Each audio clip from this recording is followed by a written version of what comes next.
Kang Sonu died at the age of 17. He remembered it vividly, the taste of iron on his tongue, the cold floor of the training hall, the face of his mentor, Guan, standing over him with a wet towel in his hands. The towel was soaked in the hermit's poison. The poison cost 4 silver coins per drop. Kang Son-woo knew the price because, at 13, he himself had carried the poison from the warehouse on Guan's orders. Back then, he'd thought it was medicine for a sick horse. Now he knew which horse it was intended for. Guan didn't look guilty. He looked like a man finishing a job at the end of a long day. An ordinary face. Ordinary boredom. The last thing Kang Sonu saw before the world went dark was the pattern on the hall's ceiling. 3 intertwined cranes. The coat of arms of the Kang clan. The clan that had killed him. Then there was darkness. Then there was light. The light hit his eyes so hard that he squinted and tried to shield his face with his palm. His palm turned out to be small. His fingers were short and thin. His fingernails were bitten down to the quick. On his wrist was an old burn from porridge. He recognized that burn. He'd gotten it at age 7 when a maid had knocked over a pot. He opened his eyes. The room was narrow. The ceiling was low. The only window looked out onto the back wall of the stable. It smelled of hay and wet lime. This was his room in the far wing of the Khan estate, the very one where he had lived until he was 14, before he was transferred to the training barracks. On the floor stood a wooden bowl with the remains of his morning porridge. The porridge was cold and gray. He looked at his hands again, then at the bowl, then at the sunbeam creeping up the wall. The direction of the light and the length of the shadow on the floor indicated that it was now mid-morning. If this was his old room and his old hands, then he knew what day it was. The 12th day of the 3rd month. The day when the illegitimate children of the Khan clan are summoned for their annual potential assessment. He was 12 years old. He had returned. He lay on a hard mat and stared at the ceiling. There were no cranes on the ceiling here. Illegitimate children were not entitled to the clan's coat of arms. Something tightened in his chest. It wasn't fear. He had already died once and knew what it looked like. It was closer to cold calculation. 5 years until death. 5 years during which he would be gradually pushed away from the clan, deprived of access to technology. His status would be lowered. He would be isolated from his allies, and in the end, Guan would come with a towel. If he acted like he did last time, he would die like he did last time. So he wouldn't act like he did last time. He stood up. His body was weak. His muscles were thin. His breathing was shallow. His internal energy circulation was at the level of a beginner. He tried to channel energy through the first meridian and felt resistance. In his past life, he had opened 3 meridians by the age of 12. This body remembered only 1. That meant someone had deliberately hindered his development. He knew who. Guan had been his mentor since he was 9. Every morning, he gave Kang Sun exercises that looked correct, but were arranged in the wrong sequence. It was as if someone were teaching a person to run, but started with arm exercises. The results seemed normal, the slow progress of a weak child. No one asked any questions. Why should a bastard be talented? The door opened without a knock. Standing in the room stood the maid Cho. She was one of 2 people who served the far wing. The other was Old Man, who carried firewood. Cho looked up at him because he was standing, and she had expected him to still be lying down. Usually, she would come in, take the bowl, and leave without saying a word. Today, she froze in the doorway. He told her that the porridge was cold and that he wanted it hot. Cho blinked. In the 3 years she had been serving this wing, Kang Sun had never once asked for a hot meal. He ate whatever was given to him, in silence. She said there was no hot porridge and that the kitchen issued only one serving for the far wing. He said that in that case, he would go to the kitchen himself. Cho took a step back. Bastards were not allowed in the main kitchen. It was one of the 37 rules of the inner courtyard that he had memorized in his past life. Rule 23. Children of collateral branches may not enter the inner courtyard without being accompanied by a mentor. Kang Sonu left the room and headed toward the kitchen. Cho stood in the doorway with an empty bowl, watching him go. She didn't run off to report it. Not because she was on his side. She simply didn't care. He crossed the stable courtyard and emerged into the long corridor leading to the outbuildings. The corridor separated the far wing from the inner courtyard. In his previous life, he had walked down this corridor for the first time at the age of 14, when he was summoned to a clan meeting. Back then, he had walked with his head bowed. Now, he counted his steps and memorized the layout of the doors. 11 doors on the left, 7 on the right. The third door on the right led to the archive of family records. He knew this because, at 17, shortly before his death, he had overheard a conversation between two scribes who mentioned the archive. At the time, he hadn't thought much of it. Now he did. The kitchen was large and noisy. 3 cooks and 6 assistants were preparing dinner for the Khan family.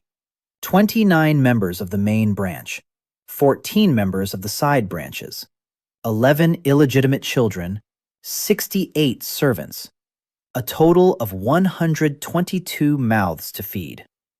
He walked in and asked for a serving of hot porridge. The head chef, Nam, stared at him. In 20 years of working in the Khan family kitchen, this was the first time an illegitimate child had appeared there. Nam asked who had sent him. He replied that he had come on his own and that he wanted some porridge and a little salted vegetables if there were any. Nam exchanged a glance with his assistant. The assistant shrugged. Nam scooped out a portion from the large pot and set a clay bowl in front of him. The porridge was hot and thick. It contained pieces of pumpkin. They didn't usually add pumpkin to the porridge for illegitimate children. He sat down on a bench by the wall and began to eat. The cooks returned to work. He finished eating and set the bowl on the edge of the table. Then he did what he had come to do. He turned toward the door leading to the courtyard and saw a man entering with an armful of firewood. It was one of the guards from the side branch. A man in his 30s, of average height. From his gait and the way his shoulders moved, it was clear that he practiced striking techniques. Kang Sonu looked him in the eye. The world wavered. Something stirred behind his left temple. It wasn't pain. Rather, it was as if a second eyelid, one that hadn't been there before, had opened. His field of vision hadn't changed, but a new layer had appeared within it. The guard continued walking through the kitchen. He didn't notice anything, but Kang Sonu saw it. Lines, thin glowing threads running from the guard's shoulder to his elbow and on to his fist. A pattern of movement, a path of energy. The entire structure of the basic striking technique of the Kang clan's lateral branch unfolded before him like a diagram on paper. He blinked. The lines vanished. His left eye ached as if it had been pricked with a needle. Tears streamed down his cheek. He turned away toward the wall and wiped his face with his sleeve. The guard left without looking back. Chef Nam cast a brief glance at him and assumed the child was crying. None of his business. Kang Son-woo left the kitchen and leaned against the wall in the hallway. The Eye of the Ancestral Record. He didn't know that name. He didn't know what it was. He knew only one thing. He had watched a man from his own clan and now knew his technique. He knew it as if he'd been studying it for 3 years. Every movement, every turn, every breath in every position. The price was clear, too. The left eye. Pain. Temporary loss of vision for a few minutes. The world through his left eye was now as murky as if viewed through dirty water. After a minute, it became clearer. After 3 minutes, his vision was fully restored. He noted this down. 1 replication, 3 minutes of recovery. The question was, what would happen after 2 or after 5? He wasn't going to test that today. Today was the day of the annual potential assessment. In 2 hours, all the illegitimate children of the Kang clan would gather in the lower hall. Mentor Pei Guan would evaluate their progress. Those who scored below average would have their rations cut for the following year. Those who scored very poorly would be sent to work in the fields. Those who scored well would attract attention. In his past life, Kang Sonwoo had achieved an average result. Good enough to stay, not good enough to be noticed. Now he had a different plan. He returned to his room. He lay down on the mat. He closed his eyes. He ran the copy technique through his body, not physically, but mentally. Energy moved along the channel from his shoulder to his elbow. The resistance was immense. His only open channel wasn't designed for the striking techniques of the side branch. It was a foreign technique in a weak body. He could perform it once, at 1/3 the power of the original. Then the channel would become blocked, and it would take an hour to clear it. That wasn't enough for a fight, but it was enough for a test. He waited 2 hours. He thought. He reminisced. In his past life, he had known 17 names. 17 people who had chipped away at his future, piece by piece. Master Bei Guan, who had held back his training. His older half-brother, Kang Do-yeon, who suggested transferring him to barracks farther away from the library.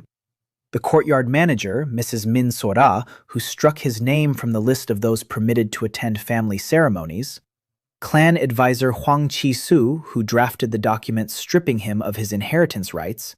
And the Duke, his father, Kang Tae-ho, who signed that document.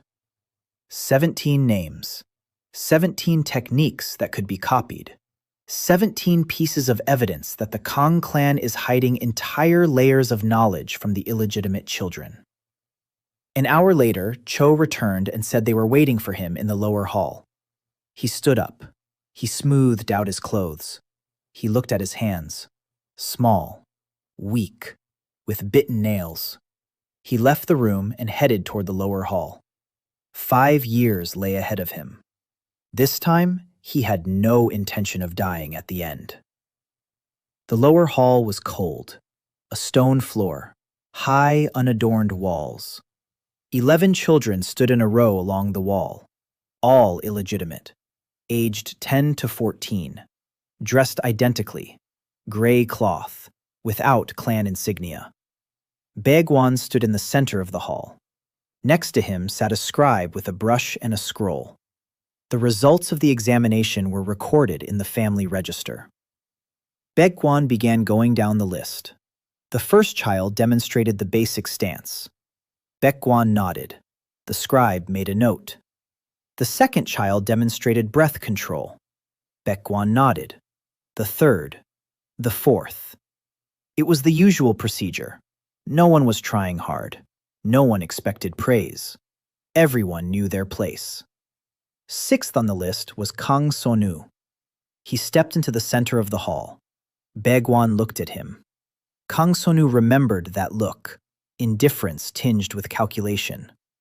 Bei Guan knew that in 5 years, this child would die.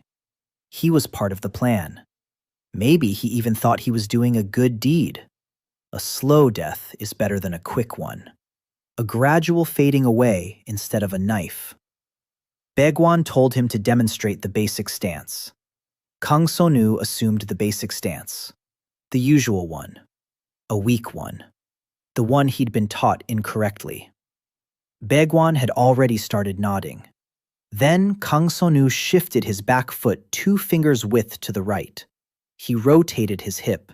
He lowered his center of gravity. This was not the basic stance of a beginner. It was the second position of the side branch striking form, a technique the illegitimate children had never been taught, a technique he'd copied 3 hours ago in the kitchen. Baegwan stopped nodding. His hand, holding the writing stick, froze in midair. He stared at Kang So-nu's foot placement, at the angle of his hip, at his weight distribution. Baegwan knew this stance. He himself had taught it to the children of the main branch. The scribe looked up from his scroll. He had noticed it too. The other 10 children didn't understand. To them, all the stances looked the same. But Baegwan understood, and his expression changed for a single second. A single second of confusion that immediately hid behind his usual mask.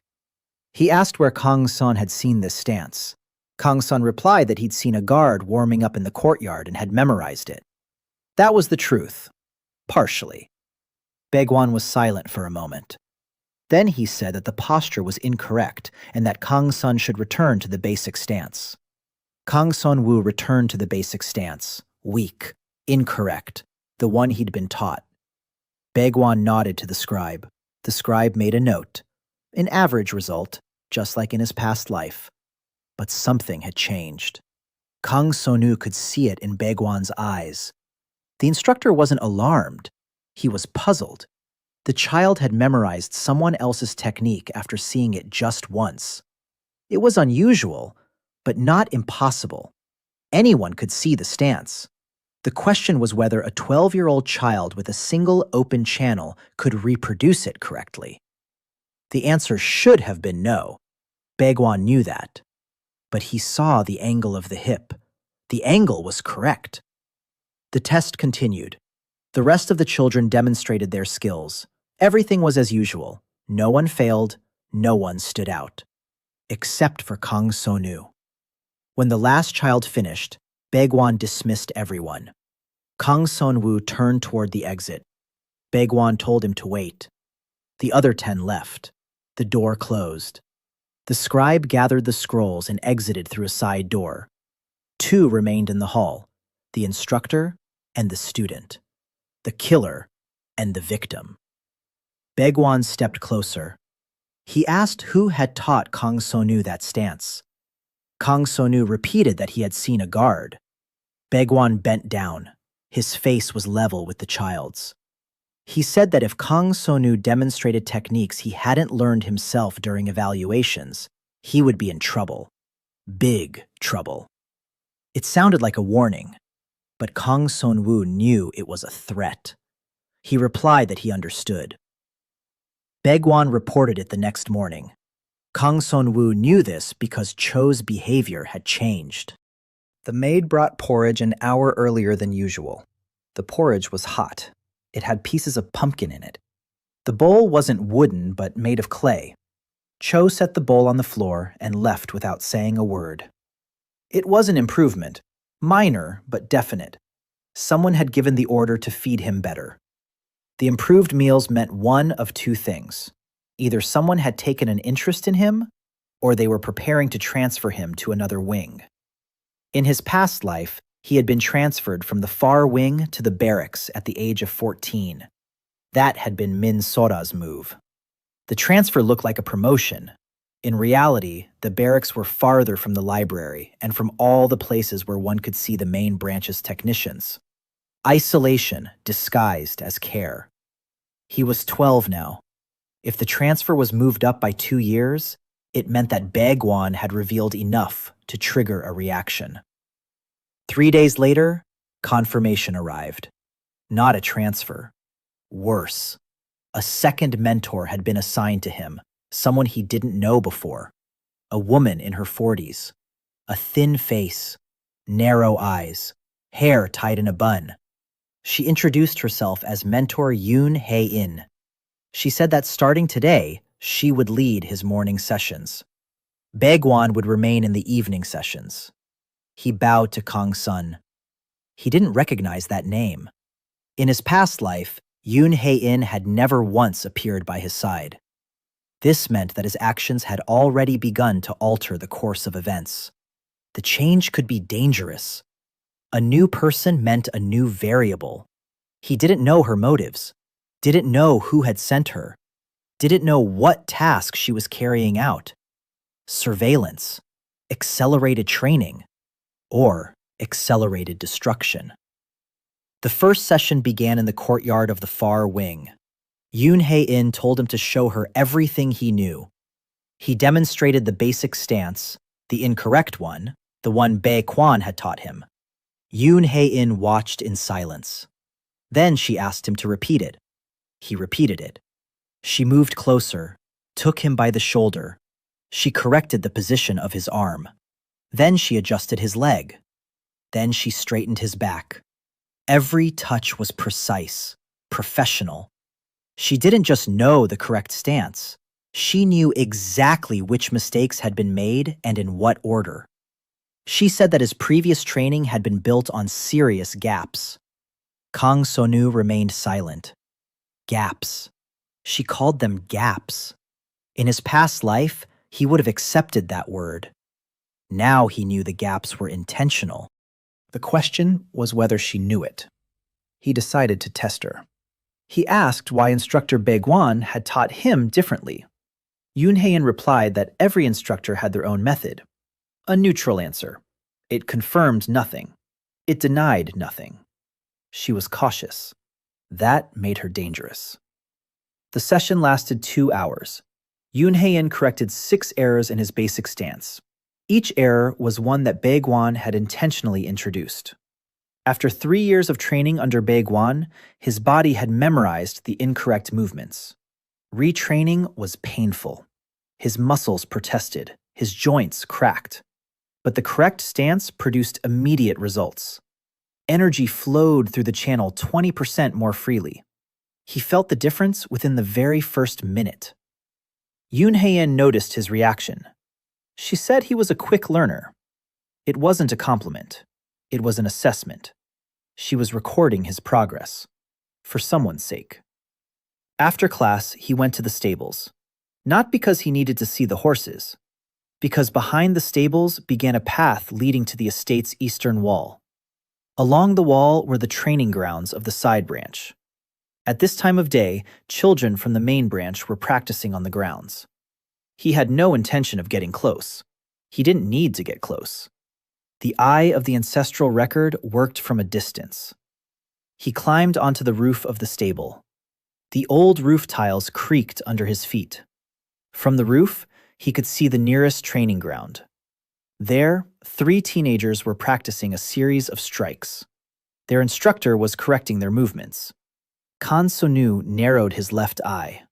The world wavered again. His second eyelid opened. Lines. Not 3 separate patterns, but one. All 3 teenagers were practicing the same technique, the main branch's strike sequence. 3 strikes in a row. Foot, knee, fist. He copied the entire sequence in 4 seconds. The pain came immediately. His left eye went dark. Then his right eye began to water. Dizziness. He fell off the roof. Fortunately, it wasn't very high. He landed on a pile of hay behind the stable. He lay there for 5 minutes before his vision began to return. The second time he'd copied the technique in 3 days. The recovery time had increased. Not 3 minutes like the first time, but 5. He made a mental note of that. As he lay in the hay, he mentally went over the copied technique. The main branch's strike combination was 2 levels higher than what he'd taken from the guard. More complex, more powerful. Impossible for his body to execute at full strength. He could repeat the first strike at half power, the second at 1/3. The third, he couldn't do at all. His energy channels couldn't handle it. This was to be expected. Copying provided knowledge, but didn't give him a body capable of utilizing that knowledge. He needed to train, to really train, not using Bae-gwan's method, but following the proper system. Yoon Hae-in had begun to correct him. If she continued, in 6 months, his body would be ready for the techniques of the side branch. In a year, for the basic techniques of the main branch, if he stick with it for a year. That evening, Baiguan arrived. Evening practice, the usual routine. Baiguan behaved as always, calmly, without interest. He assigned exercises, he monitored their execution. Not a word about the test, not a word about the stance, as if nothing had happened. But Kang Sonu noticed a detail. Baiguan had changed one exercise. Instead of the four-way stretch, he assigned a six-way stretch. A minor change, almost imperceptible. The six-way stretch was a preparatory exercise for a technique that Baiguan had never before included in the program for the illegitimate children. Why? There were two possibilities. Either Baiguan had decided the child showed more promise than they'd thought and was worth investing a little more in, or Baiguan had received an order to give him access to a slightly higher level to see how far he would go. The second possibility was a trap. If the child showed too rapid progress on the new exercises, it would confirm that his abilities were abnormal. And abnormal abilities in the Duke's illegitimate son were a threat. Kang Son-woo performed the six-direction stretch poorly, on purpose. He made 3 mistakes that looked natural for a child encountering this exercise for the first time. Baiguan nodded. He said nothing. The session ended. Kang Son-woo returned to his room. He lay down. He thought. The situation was more complicated than he'd anticipated. 2 mentors, 2 lines of surveillance. Yoon Hae-in was correcting Baiguan's mistakes. That meant she wasn't working for the same people as Baiguan. Or perhaps she was working for the same people, but with a different mission. In his past life, a single chain of command had been watching him. Baiguan, Min Sora, Hwang Chi-soo, the Duke. Yoon Hae-in's appearance meant that the chain had either branched out or a second one had emerged. He needed to figure out who had sent Yoon Hae-in.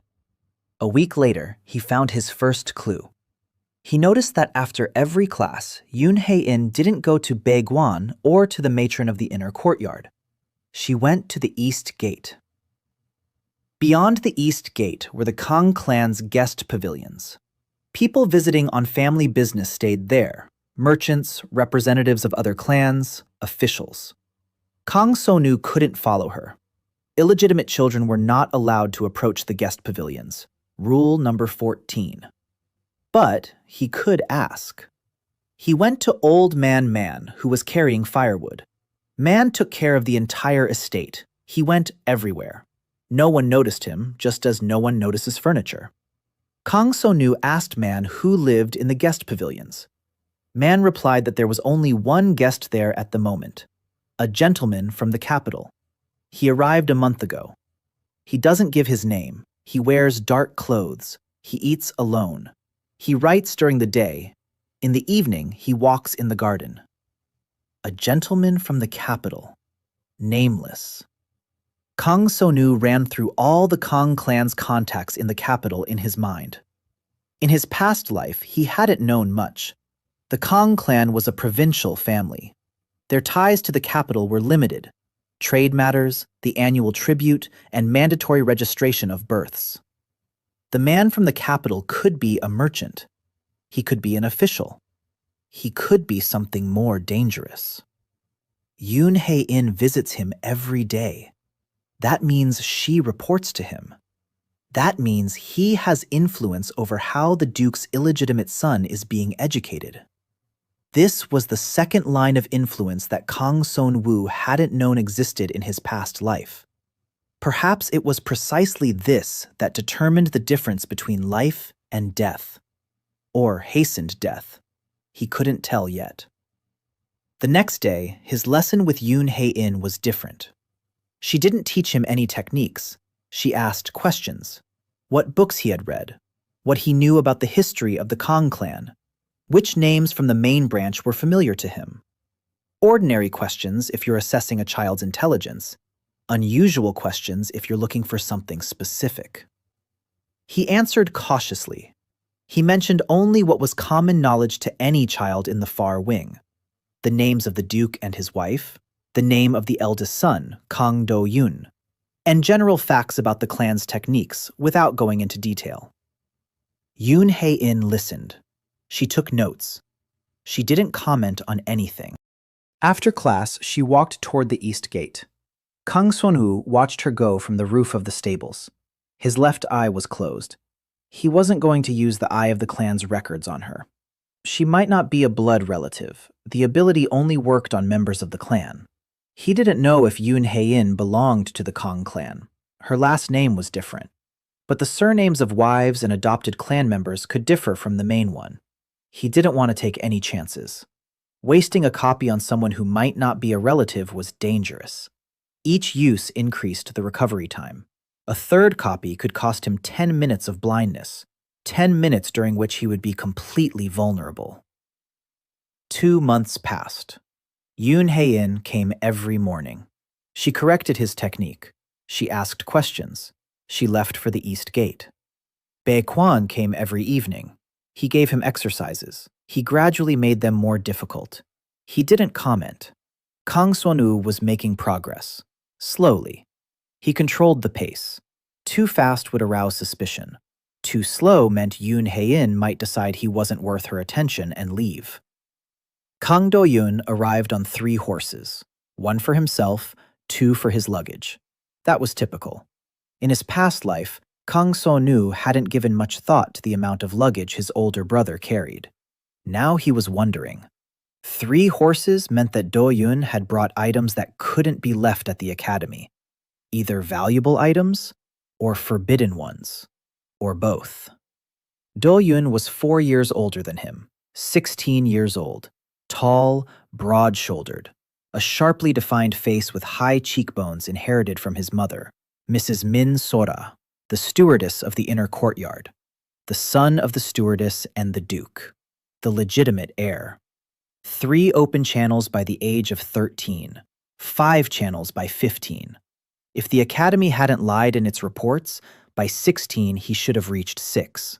6 channels is the rank of junior master. At 16 years old.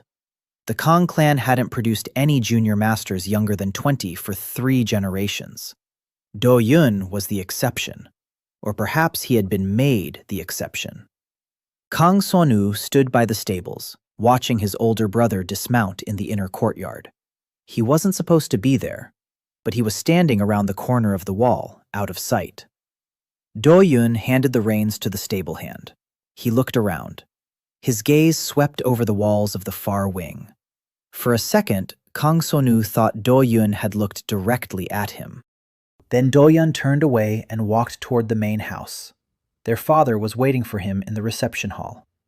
The arrival of the legitimate heir was a major event. The servants were bustling about. The kitchen had doubled the portions. The guest pavilions were being prepared for the reception. So Do-yoon had brought people with him, not just luggage. Kang So-nu to the stables and asked Old Man Man how many people had arrived with the young master. Man thought for a moment and said there were 7. 2 guards, 3 servants, a man in white who didn't speak, and a girl with long hair who carried a wooden case behind Do-yoon and didn't stray a step from him. 7. That's a lot for a return from the academy.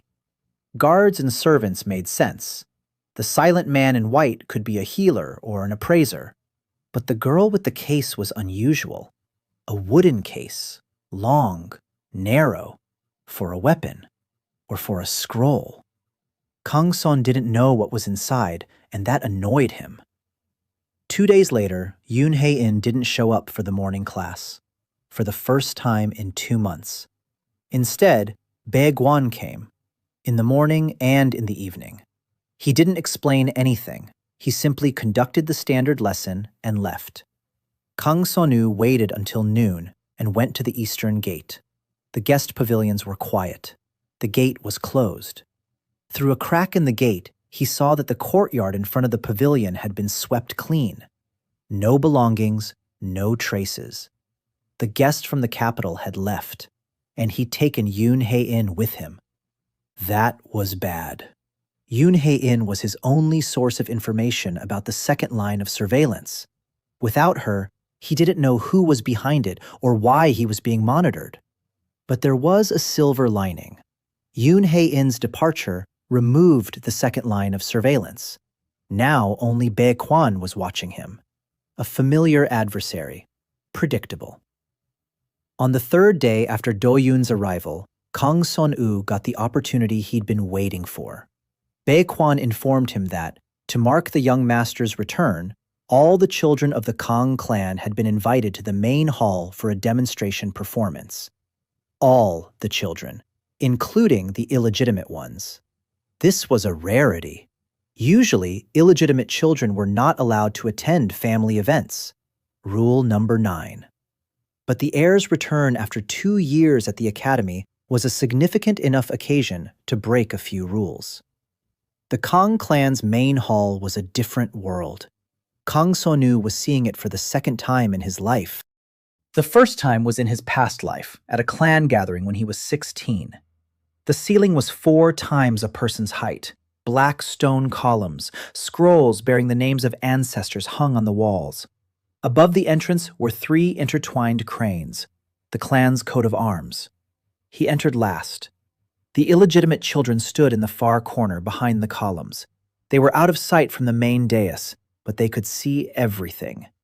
Do Yun stood in the center of the hall with the Duke, Kang Tae-ho, beside him, his father. Kang Son-woo looked at the Duke and felt a void. No anger, no resentment, only cold calculation. This man had signed the document that stripped him of his rights. This man knew he would be killed and did not intervene. Or perhaps he intervened against him. The Duke looked just as he had 5 years ago. Tall, straight-backed, a face carved from stone, gray eyes that regarded people as if they were variables in a problem. Not cruel.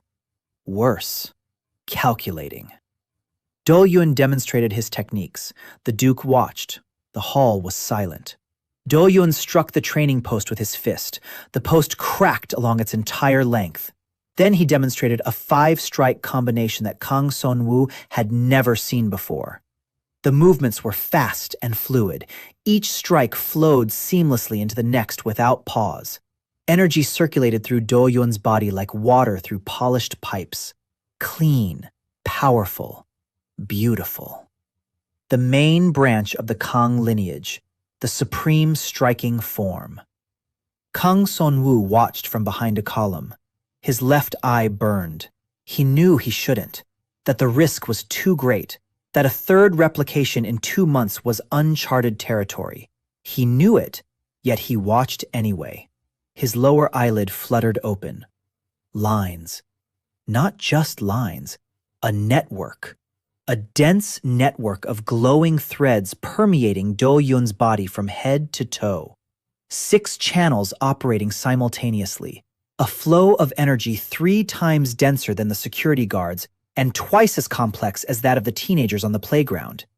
He was copying. 4 seconds. 6. 8. The technique was massive, far greater than anything he'd taken before. 10 seconds. His left eye shut down. Darkness. His right eye began to lose focus. 12 seconds. He took the full set. All of it. All 5 strikes. But at a price. He couldn't see a thing. Both eyes had failed. The darkness was total. He stood behind a pillar in the crowd of illegitimate children, and he was blind. Completely blind. Someone nearby nudged him with an elbow. He didn't react. He just stood there and waited. 1 minute. 2. 3. His vision didn't return. 5 minutes. Nothing. His heart was racing. He forced himself to breathe steadily. This was the body of a 12-year-old child. The channels were too narrow. He'd overloaded them. 10 minutes. His right eye began to make out light. Blurry, like looking through soapy water. After 15 minutes, he could make out outlines. After 20, his right eye's vision had recovered 70%. His left eye was still silent. The demonstration was over.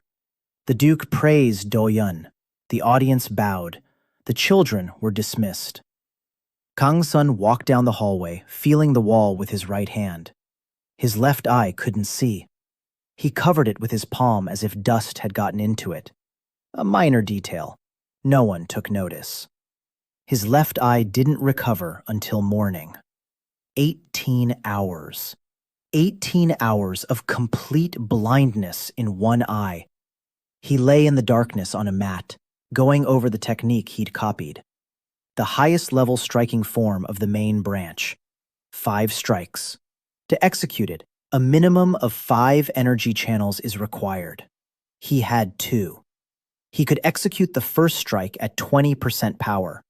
The remaining 4 were beyond his body's capabilities, for now. But he knew them. He knew them as well as a master who had practiced this form for 30 years. Every breath, every turn, every transfer of energy between channels. If his body grew to 5 channels, he would be able to perform this form in its entirety, just one step weaker than Do-yun. But for a bastard child who hadn't even been taught this technique, mastering the highest form of the main branch was a death sentence. Or a trump card. It depended on when and to whom he revealed it. He decided he wouldn't try to learn anything new for now. 3 techniques in 2 months. His body couldn't handle it. His meridians are getting clogged. His recovery time is increasing exponentially. If the 4th technique causes him to go blind for 3 days, he'll be helpless. That means he'll spend the next 6 months strengthening his body. He'll open the 3rd and 4th channels. He'll learn to use what he's already mastered. No rush. Now, only Bae-gwan led the morning sessions, twice a day. Kang-sun expected that the program would return to the old one, the incorrect one. But Bae-gwan continued with the new exercises. The 6-direction stretching remained. Second-level breeding cycles were added. Bae-gwan received an order to develop him more quickly. From whom? Not from Yoon Hae-in, and not from the man from the capital. They had left. So the order came from the top. Min Sora, or Hwang Chi-soo, or the Duke. Someone had decided that the illegitimate boy who'd spied on someone else's stance deserved a little more attention. Not because they valued him, because they wanted to see the limits of his abilities, and then decide what to do with him. He knew how that logic worked. In his past life, they trained him too, up to a certain limit. Then they decided he'd reached that limit and was of no further use. That's when Bae-gwan came by with a towel. A month after Do-yun returned from the academy, something happened that Kang Sun-woo hadn't expected. He was sitting on the roof of the stables. Not to copy anyone's form, he was simply watching the courtyard. From the roof, he could see his older brother training in the main branch's garden. Alone, without an instructor. That was unusual. At the academy, students always trained under supervision. Do-yun had been home for a month already, but continued to train just as he had at the academy. Disciplined, every day. Kang So-nu respected that. He might hate what Do-yun stood for, but his discipline deserved recognition. Then Do-yun stopped. He looked toward the stable. He raised his head and saw Kang So-nu on the roof. Their eyes met. Kang So-nu froze. Do-yun could have called the guards. He could have ignored him. He could have pretended not to notice. Do-yun did the 4th option. He waved his hand and called out for him to come down. Kang-soon came down. Not because he obeyed, because refusal would have drawn more attention than compliance.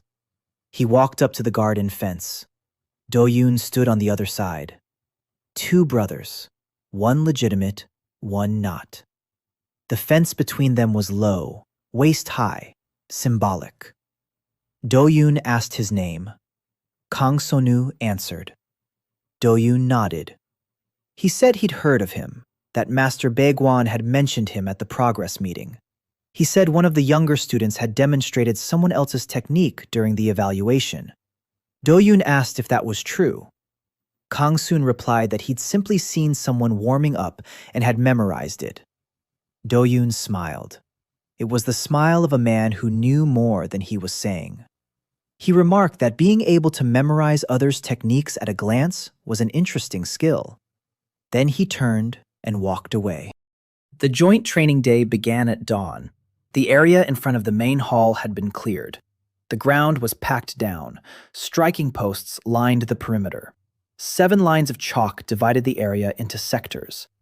The main branch in the center, the side branches on either side, the illegitimate children at the far edge. Closer to the wall, further from view, Kang Sonu stood in the back row.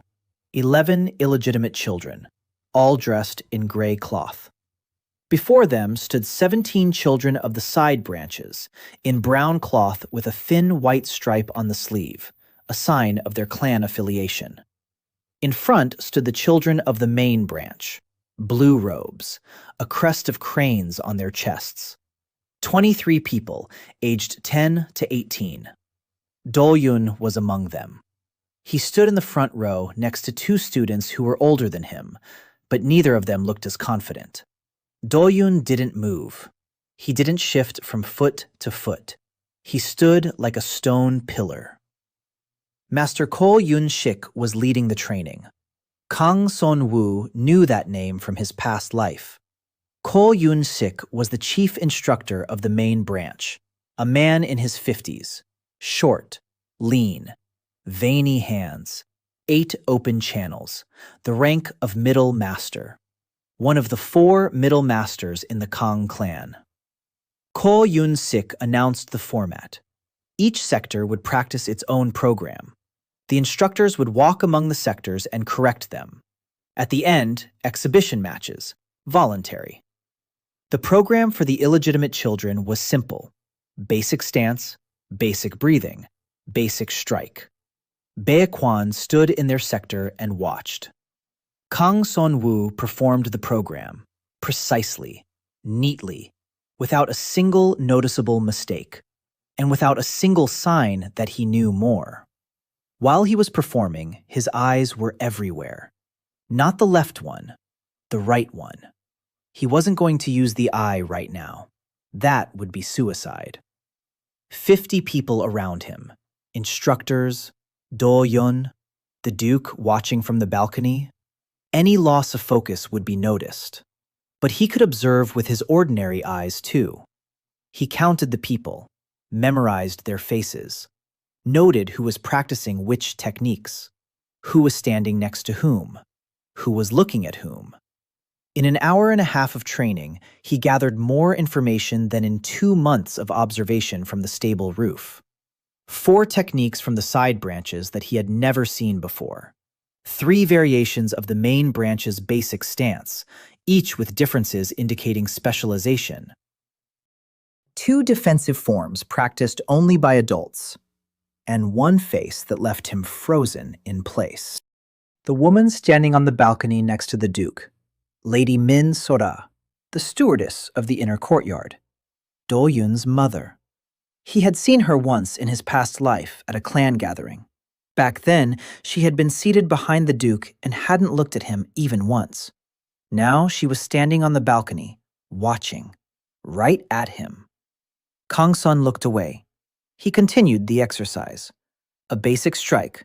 Repeat, repeat, repeat. His heart was beating faster than it should during a basic strike. Min Sora knew. She knew he existed. She knew where he was standing. Her gaze wasn't accidental. She had deliberately found him in a crowd of 50 people. That meant Baekwan had reported more than just the stance. He'd reported enough for the courtyard mistress to come in person to see the illegitimate boy. Training was over. Kang Yun-sik announced exhibition matches, voluntary ones. None of the illegitimate children volunteered. They never volunteered. The matches took place between children from the main and side branches. The skill levels were matched to be roughly equal. Kang Son-woo watched and memorized. He didn't copy. He simply memorized with his ordinary memory. Fighting styles, habits, who leads with the right, who leads with the left, who attacks first, who waits, information that would come in handy if he ever had to fight one of them. The 6th match was between a student from a side branch and Do-yun, The student was a year older than Do-yun, half a head taller, 3 channels. The match lasted 8 seconds. Do-yun struck once. The student flew 3 meters and rolled across the ground. He stood up. He staggered. He bowed. Ko Yun-sik nodded. Silence. Then whispers. Then an approving murmur. Do-yun returned to his place. His expression hadn't changed. No pride, no satisfaction, no boredom. Just a task completed. Kang Son-woo looked at Do-yun and thought. In his past life, he hadn't known how strong his brother was. He hadn't had the chance to see. Now he saw. Do-yun wasn't just talented. He was a cut above all his peers. And he kept growing. If Do-yun opened the 7th channel by the age of 17, he would become a junior master sooner than any Kang had in the last 100 years. The clan would invest everything in him, all its resources, all its techniques, all its connections. And for that to happen, nothing could stand in their way. An illegitimate son with unusual abilities was an obstacle, not because he poses a direct threat to Do-yun, but because he creates uncertainty, and the Kang clan hated uncertainty. After training, Kang Son-woo was walking toward the far wing. Halfway there, a voice stopped him. He turned around. Standing behind him was a boy his own age, brown fabric, a white stripe on the sleeve, a collateral branch. The boy said he'd seen Kang Son-woo watching the matches, that he'd noticed Kang Son-woo was counting the strikes, that ordinary bastards don't count. The boy introduced himself as Kang Yi-soo, a cousin, the son of a collateral uncle. Scroll years old, 2 open channels, the same stats as Kang Son-woo. On paper, they were equal. Kang Yi-soo asked why Kang Son-woo hadn't challenged anyone to a duel. Kang Son-woo replied that it was better for illegitimate children not to draw attention to themselves. Kang Yi-soo smirked. He said that was a smart answer. Then he asked if Kang Son-woo wanted to train together. The collateral branch's training ground was closer to the stables. Sometimes it was empty in the mornings. It was an offer, simple on the surface, but complex beneath it. Kang Yi-soo was offering access to the side wing's training area. It was a place where Kang Son-woo could see techniques he hadn't seen from the stables. He could train on equipment that wasn't available in the far wing, and he might be noticed by someone from the side wing. Why was Kang Yi-soo doing this? Compassion? Boredom? Or an order from a superior? Kang Son-woo didn't know, but he accepted the offer. Refusal would close the door. Acceptance opened up possibilities. If Kang Yi-soo turned out to be a spy, he would find out. If he turned out to be a true ally, so much the better. For the next 2 months, Kang Son-woo trained in 2 places. In the morning with Baegwon in the far wing. In the afternoon with Kang Yi-soo on the side branch's training grounds. Kang Yi-soo turned out to be quite talkative.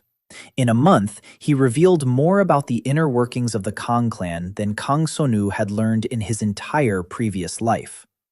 That advisor Hwang Chi-soo was preparing an audit of the clan's records. That the Duke was planning to expand the clan's territories. That Min Sora wanted to arrange a betrothal for Do-yun with the daughter of a neighboring clan even before he came of age. That Do-yun refused. That the Duke supported the refusal. That Min Sora was furious. Every bit of information found its place on the map. Kang soon memorized it. He sorted it. He checked for matches with what he knew from his past life. There were few matches. The world had already begun to change because of his actions. A review of the clan records. That was new. In his past life, there had been no such audit. Or perhaps there had been, but he hadn't known about it. The audit meant that someone wanted to reassess the status of clan members, to elevate some, demote others, and possibly strike certain individuals from the records, such as those born out of wedlock.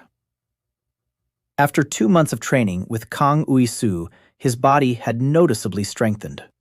The third channel had opened. Proper exercises yielded results 3 times faster than Baeguan's sabotaged program.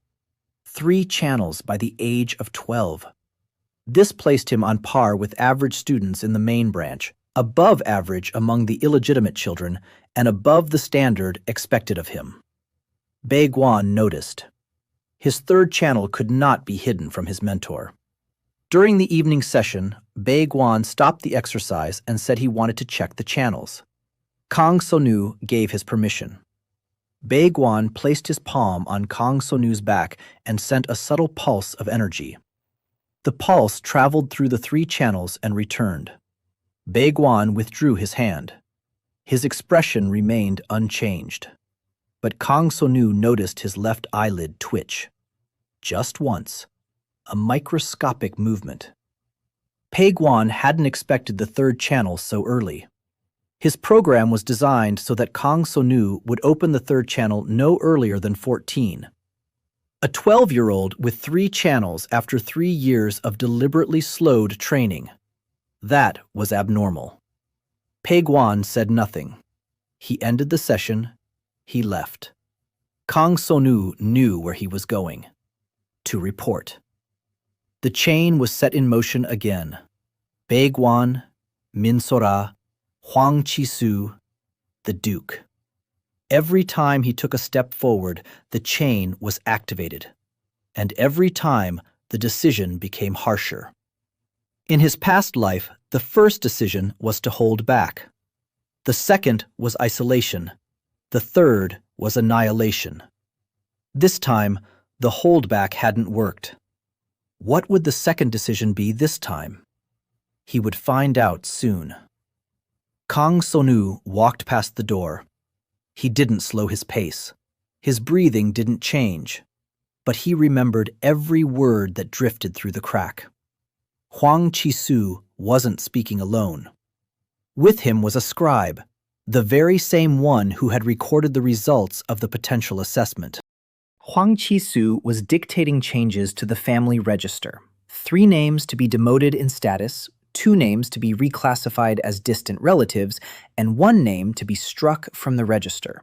He didn't catch all the names, but the last word before the corridor carried him out of earshot was clear. Kang. Half the people on this estate bore that surname, but the context narrowed the field. A Kang from the far wing, a Kang of low status, a Kang who could be struck from the register without consequences. Him. Or one of the 10 others. The side branch's academic building was located 2 passageways away from the main courtyard. A 2-story building made of gray stone, a tiled roof not thatched. 14 rooms for students, a classroom on the 1st floor, a library on the 2nd, a small one, 3 shelves, 40 scrolls. Basic techniques of the side branches, nothing secret.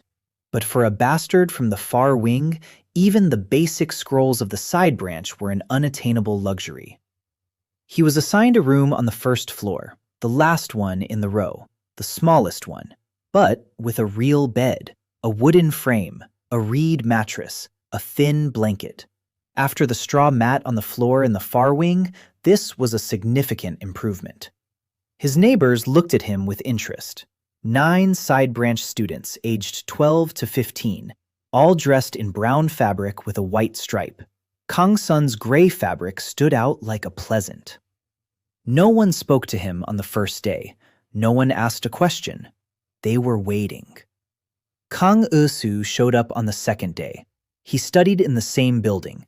His room was 3 doors down from Kang Son-woo's. He waved and said he was glad to see him there. That was the only greeting.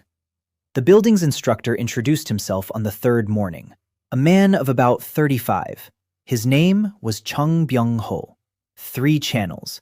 A low rank for an instructor, but sufficient for teaching children. Chung Byung-ho was different. Not like Baeguan, not like Yoon Hae-in. He was ordinary, average, a man without a hidden agenda. He taught because it was his job. No sabotage, no espionage. Just an instructor. For the first time in both his lives, Kang Son-woo met a member of the Kang clan who wasn't part of some scheme. Or perhaps he hadn't discovered the scheme yet. The first class in the hall confirmed his suspicions. Chung Byung-ho taught the standard curriculum for the side branch. No distortions, no gaps. Each exercise followed logically from the previous one. In 2 hours, Kang Son-woo learned more than he had in a year with Baegwon. Not because Jung Byung-ho was the best instructor, but because he didn't interfere. Chung Byung-ho noticed his progress by the end of the first week. The skepticism on his face was mild, not angry, not contemptuous. He simply didn't believe that an illegitimate child from the far wing could perform the exercises of the lateral branch at the level of an intermediate student. After the second week, the skepticism gave way to puzzlement. Chung Byung-ho approached him after class and asked who had taught him before the transfer. Kang Son-woo replied that it was instructor Bae-gu-won. Chung Byung-ho frowned. He said that Bae-gu-won's methods and what Kang Son-woo was demonstrating now didn't match up. It was as if he'd been taught by two different people. Kang Son-woo remained silent. Chung Byung-ho shrugged and walked away, so didn't dig any deeper. An ordinary percent, uninterested in intrigue. That made him invaluable. With a mentor like that, one could grow without fear that one's progress would be used against them. The dormitory library was open to all students from morning until evening. 3 shelves, 40 scrolls. Kang Son-woo read them all in 10 days, slowly, 2 or 3 scrolls a day, without drawing attention. The other students were reading too. It was normal behavior. The scrolls contained basic techniques. It didn't matter that he already knew what was copied there, but the scrolls offered something else: context, the history of the techniques, who created them, when, for what purpose, why the side branch uses a modified version rather than the original, what restrictions the main branch had imposed on the dissemination of the higher forms. One sentence in scroll number 23 caught his attention. The scroll described the history of the transmission of striking techniques from the main branch to the side branches. The transfer took place 60 years ago by decision of the clan head at the time.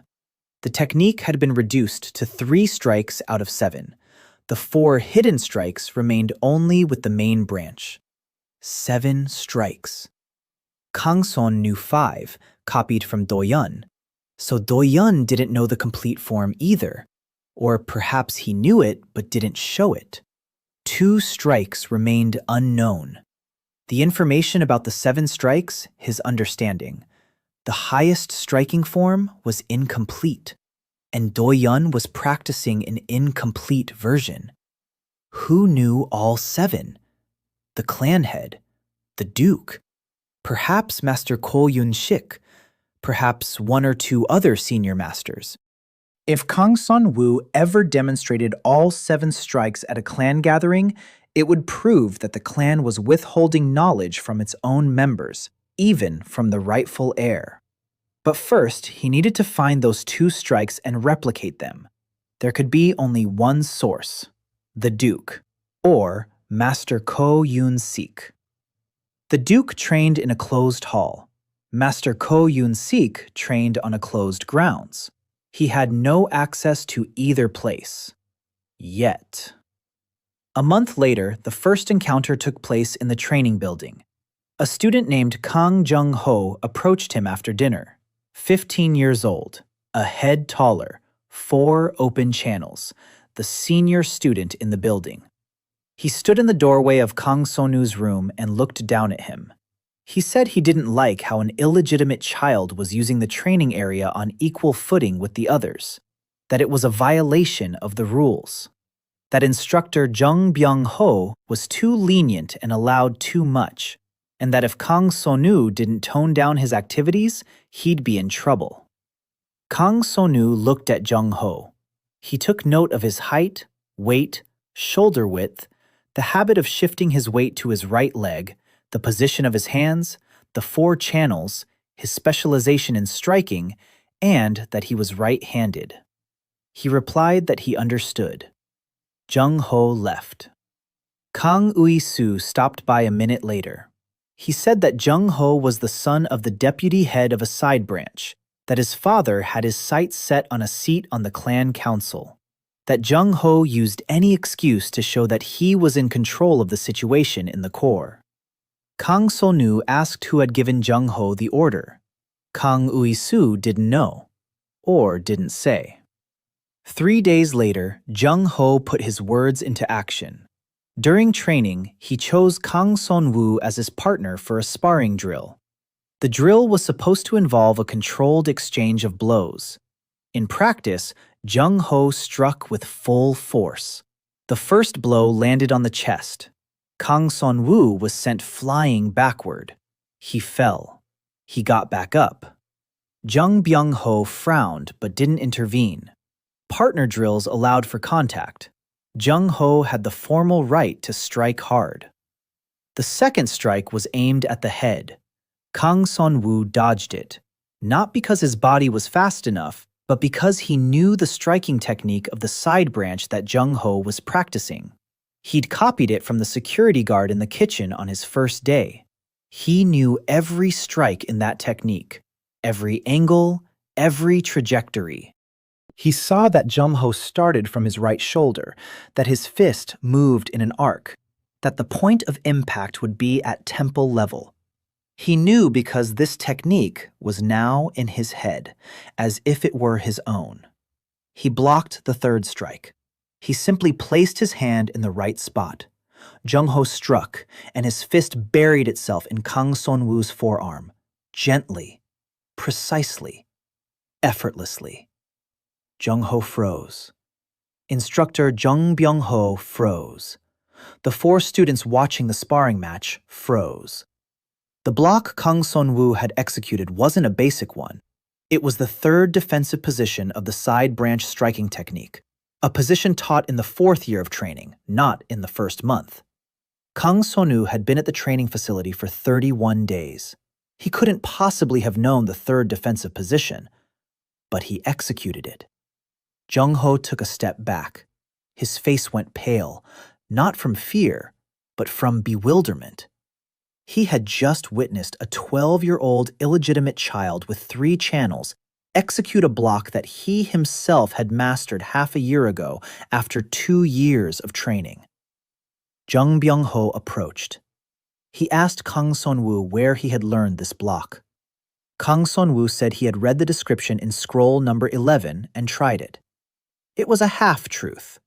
Scroll number 11 did indeed contain a description of the third defensive position.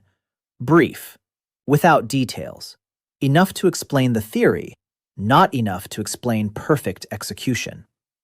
Jung Byung-ho gave him a long look. Then he turned to the others and said the exercise was over. Everyone back to their places. Chon-ho stood there staring at his fist, then at Kang Son-woo's forearm, then back at his fist. He didn't say a word. He turned and walked away. That night, Kang Son-woo lay in the dark, thinking. He'd made a mistake. No, a half-mistake. The block saved him from a blow to the head. A full-force strike from Jung Ho could have broken his jaw. In a 12-year-old body with 3 channels, that would have meant a month of recovery. He couldn't afford a month of inactivity. That's why he put up the block. But the block gave him away. Jung Byung-ho now knows that he possesses a technique he shouldn't have. Jung Ho knows it too. Jung Ho will tell his father. His father will tell the council. The information will reach Min Sora and Hwang Chi-soo.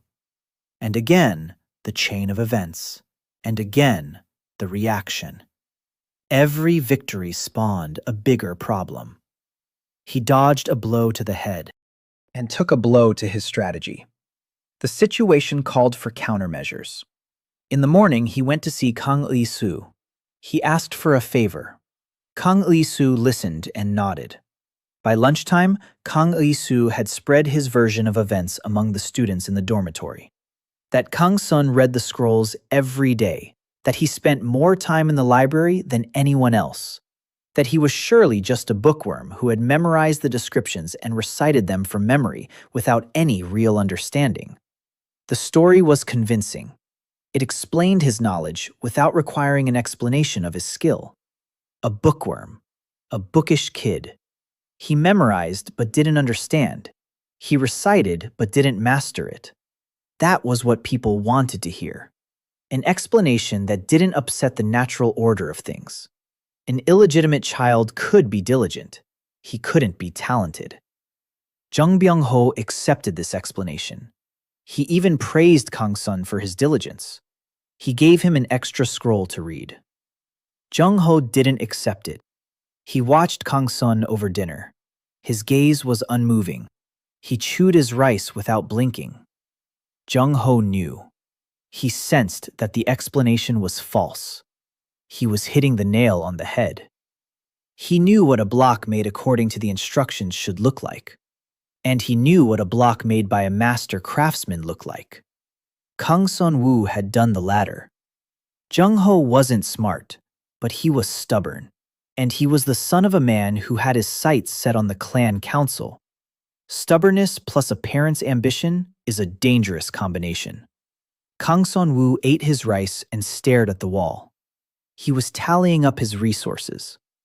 3 copied techniques, 3 open channels, 1 ally with unclear motives, 1 enemy with 4 channels, 2 mentors, Paegwan, who was holding him back, Jung Byung-ho, who was helping him, the stewardess who was keeping an eye on him, the advisor who could strike him from the list, the duke who had already signed his death warrant once, his older brother who had taken an interest in him, and 4 years until the clan assembly. He finished his rice, washed his bowl, returned to his room. He lay down. He closed his eyes. Something pulsed in the darkness to his left. The eye of the ancestral record. It was there, waiting. He needed the 4th channel. The 4th channel granted access to the 2nd strike from the main branch's set of techniques. The 2nd strike at full power was enough to stop Jung-ho. Not forever, just for a while. But under normal training, the 4th channel didn't open until the age of 14. He was 12. A 2-year difference. He couldn't afford to wait 2 years. He needed another way. Scroll number 32 in the dormitory library described a method for accelerating the opening of the channels. The method was dangerous. It was used in combat situations when there was no time for gradual development. There was a risk of damaging the channels, a risk of regressing, and a risk of losing control over the energy. In peacetime, the method was forbidden. It was kept in the library solely as reference material, historical information. Kanson read it 3 times. He memorized it. He began preparing his body. At night, in the stable, alone. The preparation took 7 days. Breathing cycles, stretching the channels, strengthening the key points. Monotonous work. On the first night, he spent 4 hours on the cold, stable floor and managed to expand the 2nd channel by 3%. On the 3rd night, the 3rd channel began to allow energy to flow 15% more freely. On the 5th night, he sensed the point where the 4th channel could open. Pressure in the solar plexus area. Warmth spreading down the spine. On the 7th night, the horses in their stalls raised their heads. One snorted. Another kicked the partition with its hoof. Energy flowed through the 4th channel like water through a dry riverbed. In a jolt, painful, abrupt, not smoothly as with a natural opening, but it passed. 4 channels, 12 years.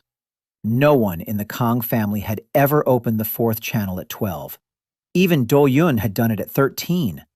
Kang Sonu stepped out of the stable in the pre-dawn darkness. His hands were shaking. Sweat had soaked through his clothes. Energy raged inside him.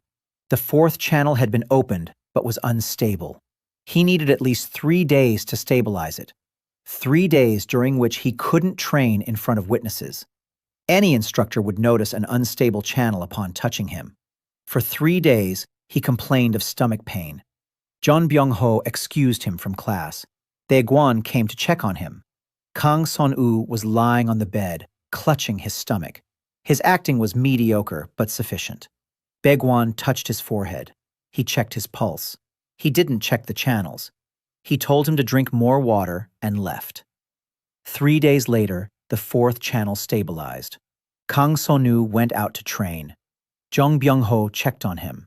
A pulse ran through the channels. Kang Ui-soo didn't ask why.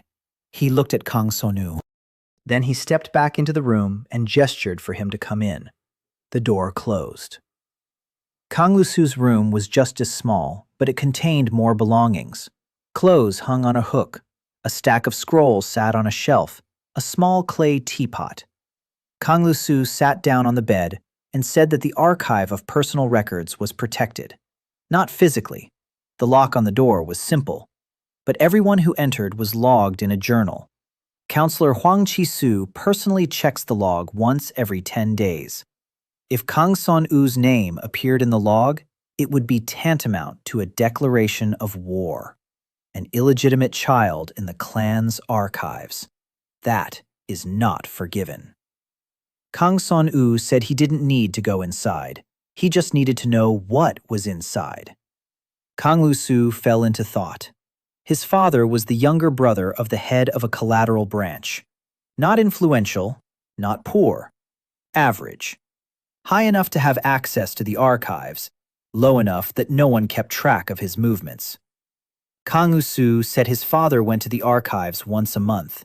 He picked up copies of the training records for the collateral branch. The next visit was in 6 days. Kang Son-woo asked if Kang Lu-soo could ask his father to take him along as a student for training. Kang Lu-soo shook his head. His father wouldn't take the risk. But there was another way. On the days his father goes to the archives, the logbook lies open on the table by the entrance. The clerk leaves for lunch at exactly noon. He returns an hour later. His father usually arrives around 2 o'clock. Between noon and 2, the logbook is unattended. The door is locked, but the key hangs on a hook in the hallway. Everyone knows where it is. No one takes it. Because of the logbook. Kang Son-woo said that if his name isn't in the logbook, there's no problem. Kang Lu-soo replied that Hwang Chi-soo doesn't just check the logbook. He checks the dust on the scrolls, the arrangement of objects, footprints on the floor. A person looking for clues will find them. Kang Son-woo smiled. In his past life, he hadn't known these details. In this life, he had Kang Lu-soo. And Kang Lu-soo possessed knowledge of the clan's inner workings that was worth more than any copied technology. He told Kang Lu-soo that he didn't need to enter the archive himself. He just needed someone to go in and read one page, one specific page. The list of names assigned for the audit. Kang Lu-soo was silent for a long time. Then he asked how Kang Son-woo knew about the audit. Kang Son-woo replied that he had heard Hwang Chi-soo's voice from behind the library wall. It was the truth, though not the whole truth. Kang Yi-soo rubbed his chin. He was thinking. Kang Son-woo waited. He didn't press the issue. Putting pressure on Kang Yi-soo would be a mistake. The boy was helping him voluntarily, out of curiosity, a sense of justice, or self-interest. Any of these motivations would only hold as long as Kang Yi-soo felt he was in control of the situation. Kang Yi-soo said he would try, but not on his own, through his sister. His older sister, Kang Yuri, worked as an assistant clerk to the headmistress of the inner courtyard. She had access to documents that passed through Min Sora's hands. If the audit list existed, it had passed through Min Sora. That meant Kang Yuri could have seen it. Kang Son-woo memorized the name, Kang Yuri, another person in the chain, another variable. 6 days of waiting. He used them for training. The fourth channel had fully stabilized. Energy flowed smoothly. The second strike from the main branches combo was now available at 40% power. Not enough for a fight against a serious opponent, enough to surprise. Baekwon came for a routine check on the fourth day.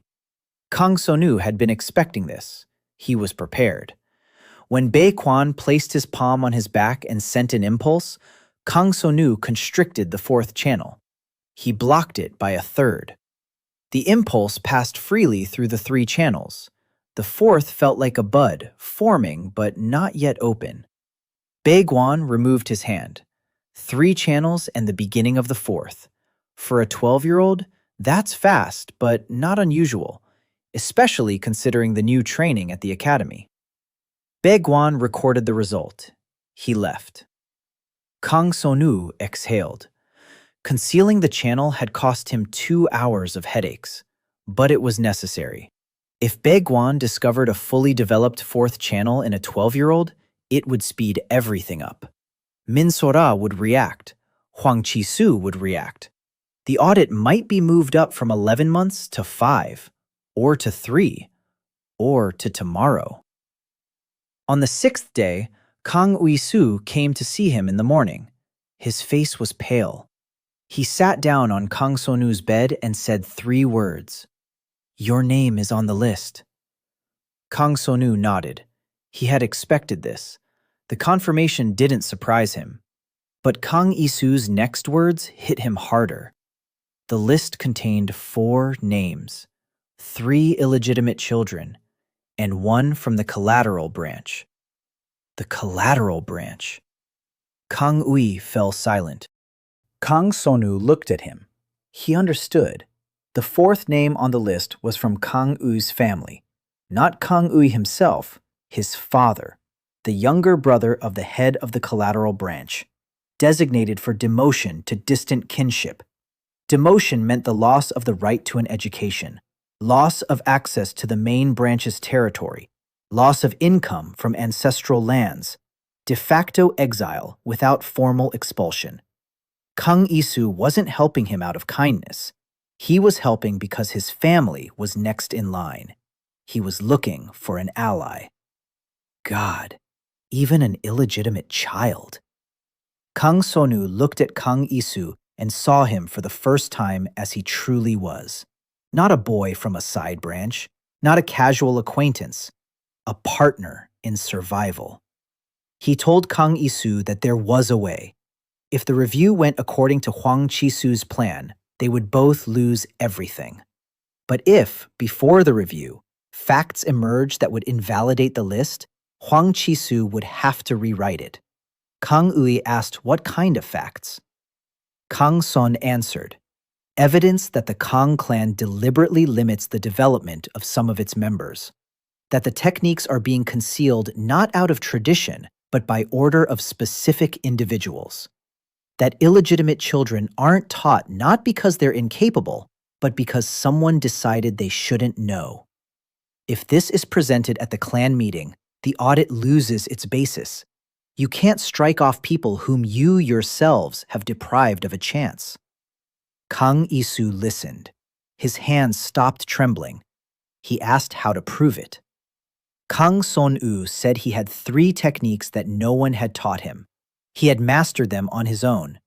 If he demonstrated them at the clan assembly in front of all the branches, that would be proof. An illegitimate son who possessed the techniques of the main branch, techniques that had been forbidden to him, the very existence of knowledge that was not supposed to exist. Kang Isu asked how he had acquired them. Kang Sonu replied that he had seen them and memorized them. That was all he was willing to say. Kang Isu accepted the answer. He did not press the matter. It was the right decision for both of them. The less Kang Isu knew about the eye of the ancestral record, the safer it was for him, and the safer it was for Kang Sonu. 2 days later, an event occurred that threw all their calculations off course. Master Ko Yun-sik came to the side branch's training building, in person, for the first time in 3 years. The chief instructor of the main branch never visited the side branch's building. It was beneath his status. Jung Byung-ho met him at the entrance with a bow. The students lined up in a row. Ko Yun-sik walked along the row. He looked at each one. He stopped in front of Kang Sonu. He said he wanted to see the boy's basic stance. Kang Sonu assumed the basic stance, the correct one, the one Jung Byung-ho had taught him. Ko Yoon-sik walked around him, examining his legs, his arms, at his back. Then he said he wanted to see a strike. Kang Sonu struck. A basic side branch strike, clean, precise, at the level of an intermediate student. Ko Yoon-sik nodded. He said nothing. He moved on. He looked at 2 more students. Then he left. The entire visit took 10 minutes. Jung Byung-ho walked him to the gate. He returned. He dismissed the students. Kang Sonu stood there, deep in thought. Ko Yoon-sik's visit had been an evaluation, not a routine one, a targeted one. Someone had asked the chief instructor of the main branch to personally assess the boy. Who could have asked Ko Yoon-sik? Not Bae-gwan. His rank was too low. Not Min Sora. Ko Yoon-sik did not report to the matron. Not Hwang Chi-soo. The advisor dealt with paperwork, not combat training. That left one person. The Duke. Kang Tae-ho personally asked Ko Yoon-sik to evaluate his illegitimate son. The thought weighed heavily on him. His father knew about him, not as an abstract item on a list, but as a specific child with unusual abilities. This could mean protection or expedited elimination. Kang Sonu didn't know the Duke's motives. In his past life, he had thought his father hated him. Now he understood that hatred requires emotion. The Duke was not an emotional man. The Duke was a system with criteria and thresholds. If an illegitimate son falls below the threshold, he is unimportant. If he is above it, he is a problem. If he is significantly above it, he can be a tool. Kang Sonu did not yet know where he stood in his father's eyes. But he knew that Ko Yoon-sik was now on his way to the Duke with a report, and that the report would contain an assessment, and that the next move depended on that assessment. That night, he didn't sleep.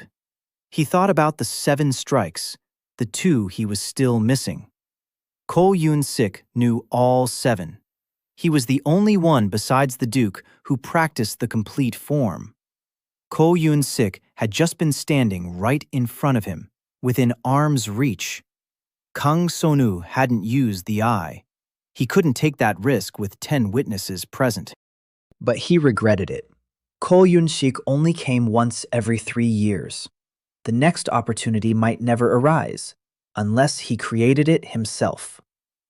For the next 3 weeks, Kang Sonu devised a plan. Quietly, no sudden movements. He trained with Chung Byung-ho every morning. He followed the routine precisely, without any outstanding results. Channel 4 kept it under wraps. They didn't show the copied techniques. Bae-gwan came by once a week. He checked up on things. Then he'd leave. The chain remained silent. Jung-ho kept his distance. After the incident with the block, he didn't get close, but his gaze at dinner remained heavy. Kang Ui-soo obtained another piece of information through his sister, the date of the clan meeting. It was scheduled for the fall of the following year, 14 months from now. The review of the records was scheduled for 3 months before the gathering. That meant the lists would be approved in the spring. If he were struck from the list in the spring, by fall, he would no longer be a member of the clan, and he wouldn't be able to attend the gathering. Time was working against him, but it was also working against Hwang Chi-soo. The advisor couldn't conduct the review without the Duke's approval, and the Duke had just sent Ko Yoon-sik to investigate Kang Son-woo. This meant the Duke hadn't made up his mind yet. Until the Duke decided, the audit was on hold. Kang Son-woo needed to maintain this pause. He had to make sure the Duke continued to have doubts, continued to scrutinize him, continued to wait, did not make a decision. To do this, he had to be interesting enough that the Duke wouldn't close the matter, and safe enough that the Duke wouldn't rush a decision. It was a balancing act on a knife's edge. He decided it was time to use Do-yoon, not against him, through him. His older brother had taken an interest in him. Do-yoon waved to him from the courtyard. He called him down. He asked his name. If Do-yoon showed interest in his illegitimate brother in public, Min Sora wouldn't be able to speed up the audit without risking a conflict with her own son. Do-yoon was her shield, and he could become Kang Son's shield. But approaching Do-yoon directly was impossible. The legitimate heir didn't associate with illegitimate. That violated the rules that Min Sora enforced. So she needed a pretext. Kang Son found a pretext 4 days later. Do-yoon went out for his morning run, alone. The route passed by the stables.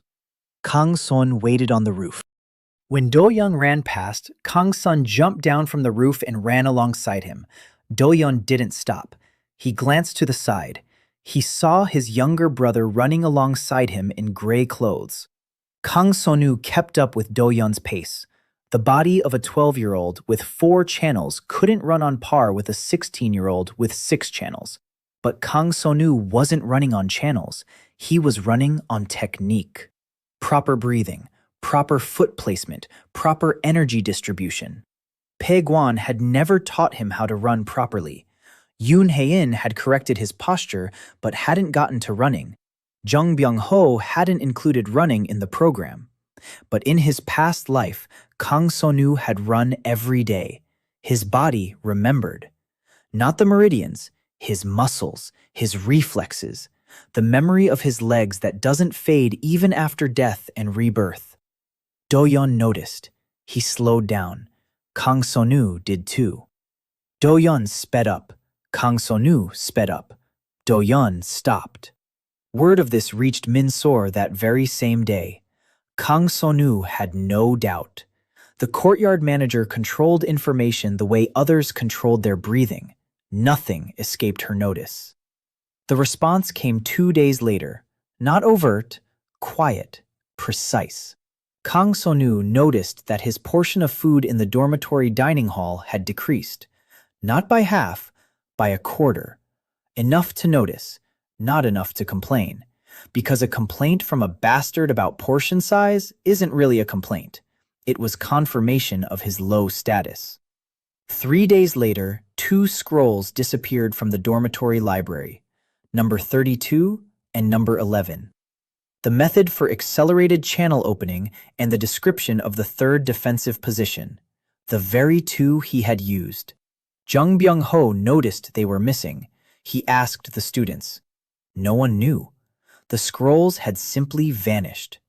Jung Byung-ho shrugged and ordered new copies. They would arrive in a month. By then, the information in them would already be irrelevant to Kang Son-woo. He knew them by heart. But someone wanted to deprive him of access to these texts, or wanted to test his reaction to the loss, to see if he would get nervous, start searching, get flustered. Kang Son-woo didn't get nervous. He didn't search. He didn't fuss. He picked up another scroll, number 17, The History of Clan Duels. He read it with feigned interest. Let them think he was interested in history rather than technique. Min Sora was playing it quiet. She couldn't act openly while Do-yoon was out running with his younger brother every morning. But she could apply pressure. Slowly. Drop by drop. Cut off resources. Revoke access. Isolate him from information. That was her style. Not a knife. A noose. In his past life, he'd suffocated in that noose without even noticing it. Now, he could see every strand. The 5th week in the dorm. Jung-ho hadn't shown up. His room was empty. Kang Ui-soo said Jung-ho had been sent to the capital to train at the guard academy. The decision had been sudden. Jung-ho's father looked surprised. He himself hadn't known about the transfer until the very last day. The order had come from Min-sor directly, without consulting the head of the collateral branch. Kang-son pieced together the facts. Chun-ho had seen his unit. Chun-ho didn't buy the story about the bookworm. Jung-ho could have revealed what he'd seen. Min-sora had Jung-ho removed, not out of cruelty, out of caution. The boy knew too much. It was better to send him far away. The guard academy in the capital. Prestigious. Impossible to refuse. The perfect way to eliminate a witness without damaging her reputation. Kang Son-woo did the math. One less potential enemy, one less potential witness. Min-sora was clearing the field, eliminating variables. Kang Woo-soo could be next, or he himself. He decided to act faster. That morning, while jogging with Do-yoon, he spoke first for the first time. He said he'd read in a scroll about the 7 strikes of the highest form.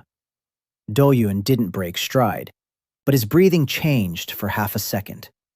He asked which scroll. Kang Son named the number. Scroll number 23. The side branch, the training hall, accessible to all students. Do-yoon said nothing. He kept running. After 2 laps, he said he knew 5 strikes, that only his father and Master Ko knew the 6th and 7th, that he himself had tried to learn the complete form but had been refused. Him, the rightful heir. Kang Son stopped. He looked at Do-yoon. This was information his older brother shouldn't have given him. Do-yoon stopped too. They stood by the far wall. Morning fog, wet grass, silence. Do-yoon said there were too many secrets in the Kang clan, and that he didn't like it. Then he ran on. Alone. Kang Son-woo stood there, watching him go. His hands were cold, not from the temperature, but from the realization. Do-yoon was dissatisfied. The legitimate heir who had been deprived of his full status. His own family was withholding knowledge from him. He had been denied. A 16-year-old with 6 channels, the future head of the clan. If Do-yoon felt the same way Kang So-noo did, then they had more in common than he thought. Both were restricted. Both were in the shadow of decisions made without them. Only Do-yoon's shadow was golden, while Kang So-noo's was gray. 3 days later, Kang Yi-soo brought news. His sister Yuri had seen a document on Min-sora's desk. Not an audit list, something else.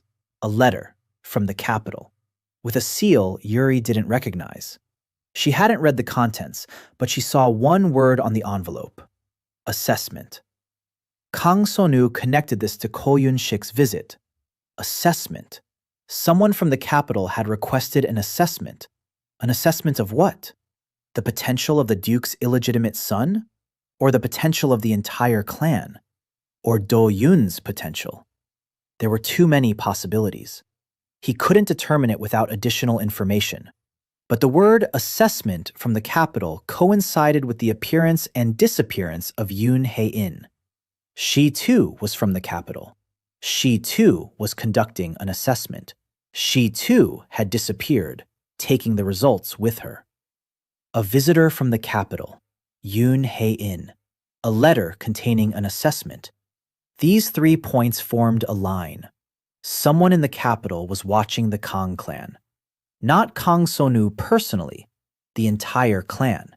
And the illegitimate boy with unusual abilities was just one detail in a larger picture. Kang So-noo spent the next 2 months in a mode of preparation, training with Jeon Byung-ho, jogging with Do-yoon, reading scrolls, gathering information through Kang Yi-soo. No sudden movements. His body grew stronger. That channel became as stable as a rock. Do-yoon didn't say yes. He didn't say no. He stood in the morning mist and looked at his younger brother, the 12-year-old, wearing gray cloth without any clan insignia, with mud on his knees after falling on the 2nd lap. Do-yoon asked how. Kang So-noo replied that if Do-yoon asked Master Ko to demonstrate the full form in the main branch's training hall, Kang So-noo would be able to see it from a certain vantage point. Do-yoon asked which vantage point. Kang So-noo said that the roof of the south wing offered a direct view of the training hall through the upper windows. Do-yoon remained silent. Then he said that this didn't explain how to understand the technique. Seeing the movement doesn't mean understanding it. Even if Kang Sonu memorized all 7 strikes visually, he wouldn't have enough knowledge of the internal energy flows. Kang Sonu said that would be enough for him. Do-yun looked at him more intently. For the first time during all their runs, there was something in his eyes other than curiosity. Suspicion. No, not suspicion. Recognition. As if Do-yun had seen something in the 12-year-old boy that shouldn't have been there. He asked directly, "What are you?" Kang Sonu didn't answer. He just stood there and looked. Do-yun let the silence hang.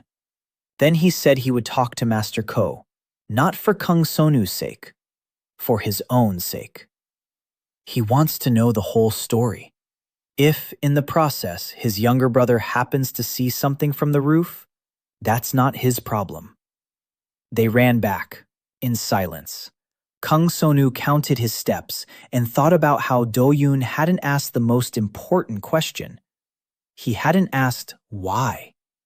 The legitimate heir was helping the illegitimate son see a forbidden technique and didn't ask why. Either Do-yun knew the answer, or he didn't care, or he was playing his own game. All 3 possibilities were dangerous. A week passed. Kang Li-su reported that Master Ko Yun-shik had agreed to conduct a private training session with Do-yun. Full form, 7 strikes. The date was set for the day after tomorrow, morning, the main branch's training hall. Kang Son spent the following day preparing. That night, he climbed onto the roof of the south wing. He checked the view. The upper windows of the training hall were wide and opened for ventilation. The distance from the roof to the floor of the hall was about 20 meters, a bit too far for normal vision. For the Eye of Ro record, that didn't matter. The ability worked over a distance. But the 4th copy, he didn't know the cost. The 3rd had cost him 18 hours of blindness.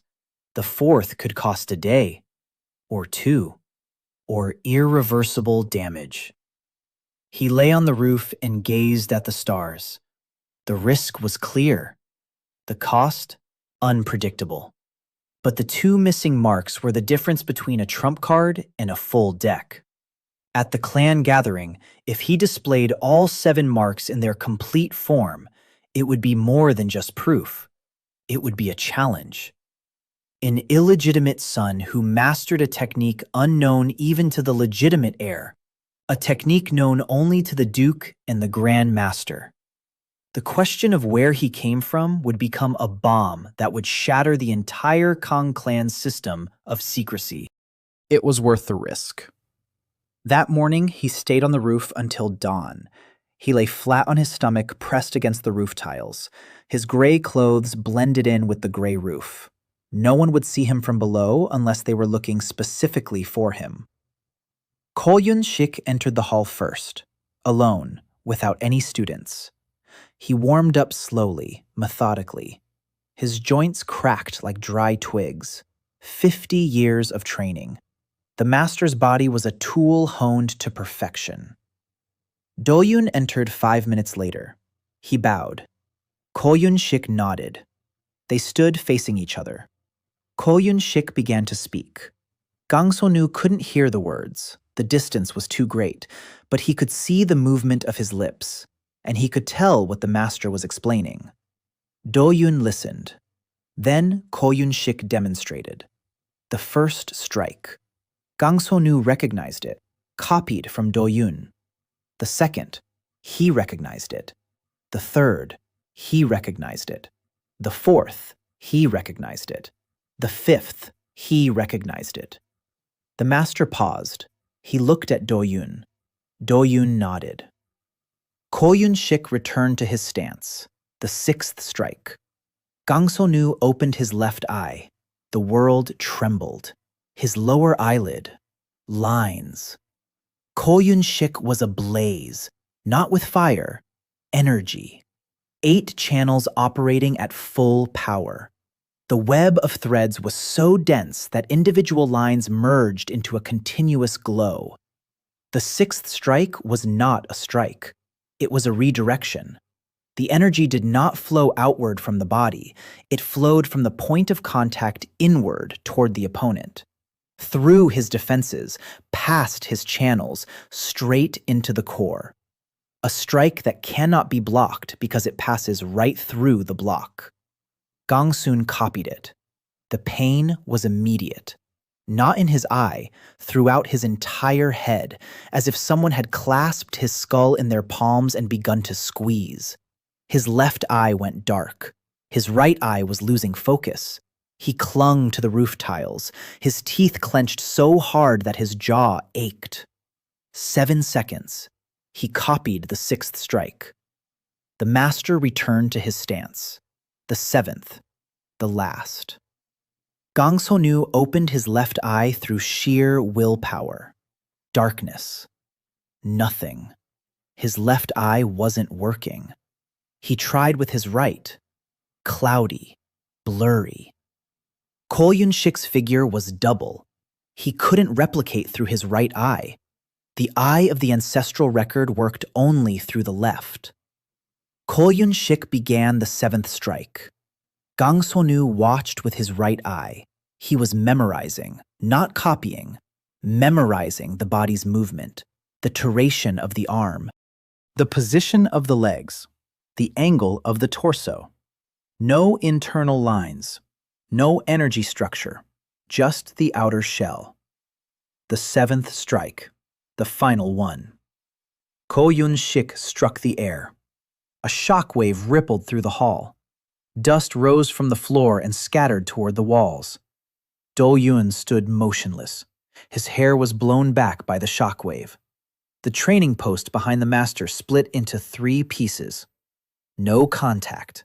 A strike that destroys from a distance. Gang So-nu lay on the roof. Both eyes were closed. His left eye wasn't working. His right eye throbbed with pain. His head was on fire. His body was shaking. He had taken the sixth strike in full, the seventh only visually, without any internal structure. 6 out of 7, not 7. He had been so close, and 1 strike was missing. But this was not a failure. 6 strikes from the highest form, copied from 2 different masters. More than any living person knew except for Ko Yun-shik and the Duke, and the outer shell of the seventh. He knew what the movement looked like. He didn't know how the energy flowed inside. Without the internal map, he could reproduce the posture, but not the strike. Form without substance. It was useless. Or he lay on the roof for 2 hours. His vision returned slowly. His right eye after an hour. His left remained silent. Kang Yi-soo found him.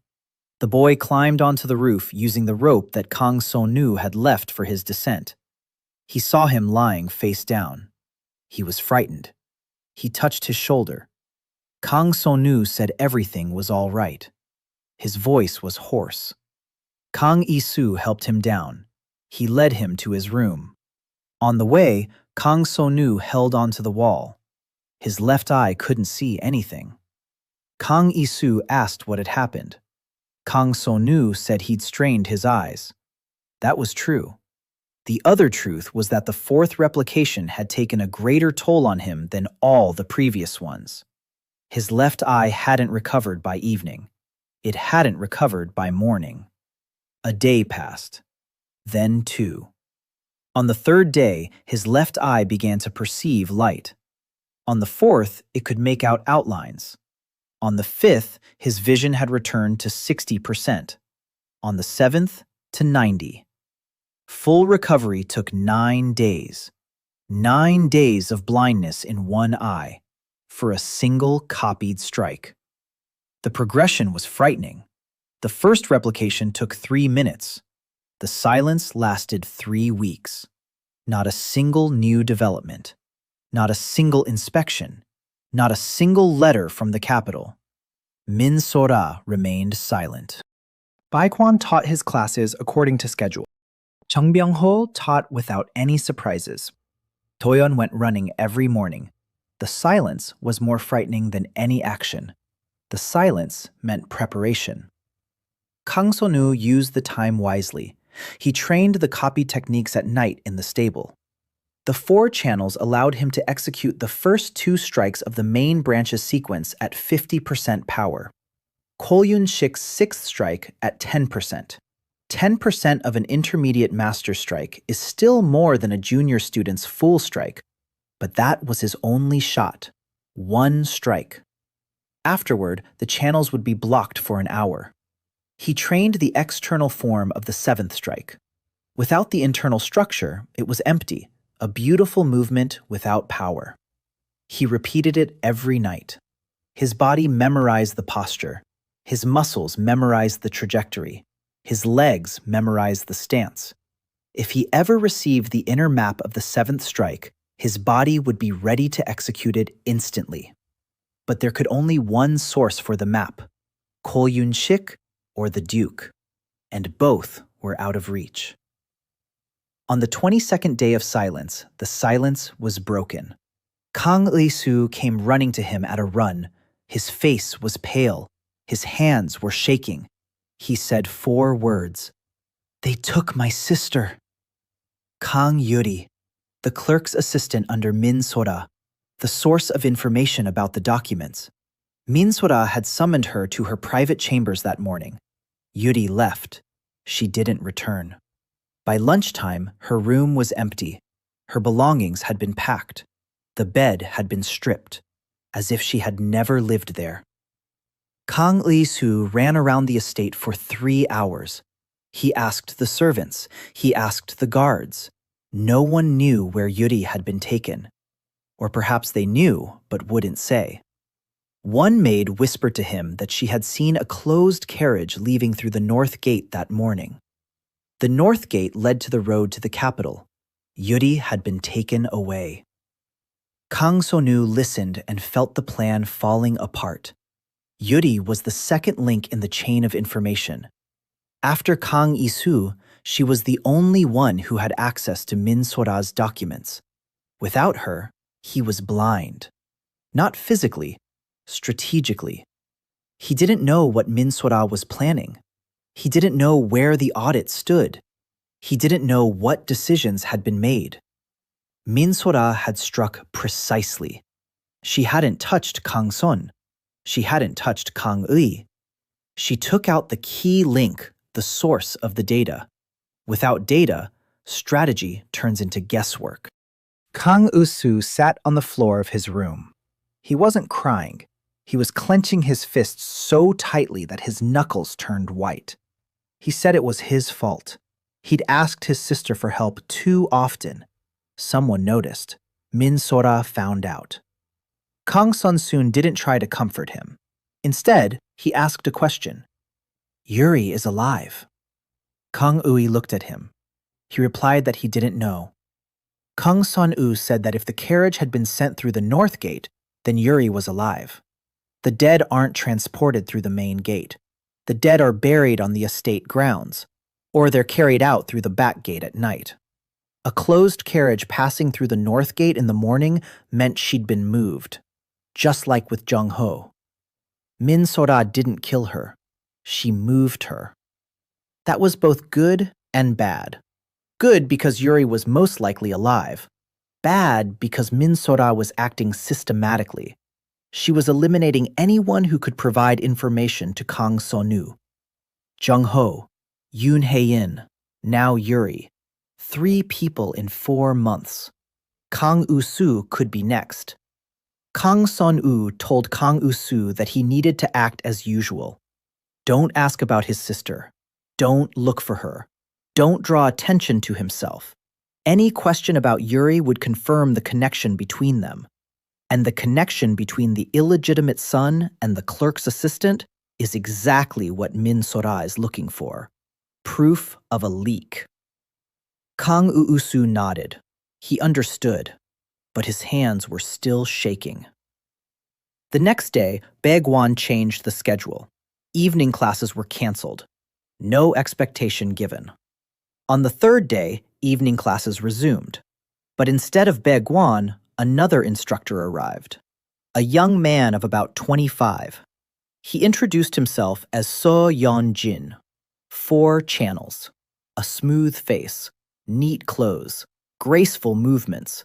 He said that instructor Bae Gwan had been transferred to another position. Now So Yeon-jin would be leading the evening classes. Kang Son-woo stood there, staring at the new instructor. Bae Gwan had been removed. The man who, for 3 years, had been holding back his training. The man who had killed him in his past life. Removed. Not punished. Transferred. This wasn't justice. It was a purge. Min Sora was getting rid of people who knew too much. Bae Kwan knew that Kang So-nu had been taught someone else's technique. Bae Kwan knew that his training had been sabotaged. If anyone had launched an investigation, Bae Kwan would have become a witness, a dangerous one. Min Sora had eliminated him first.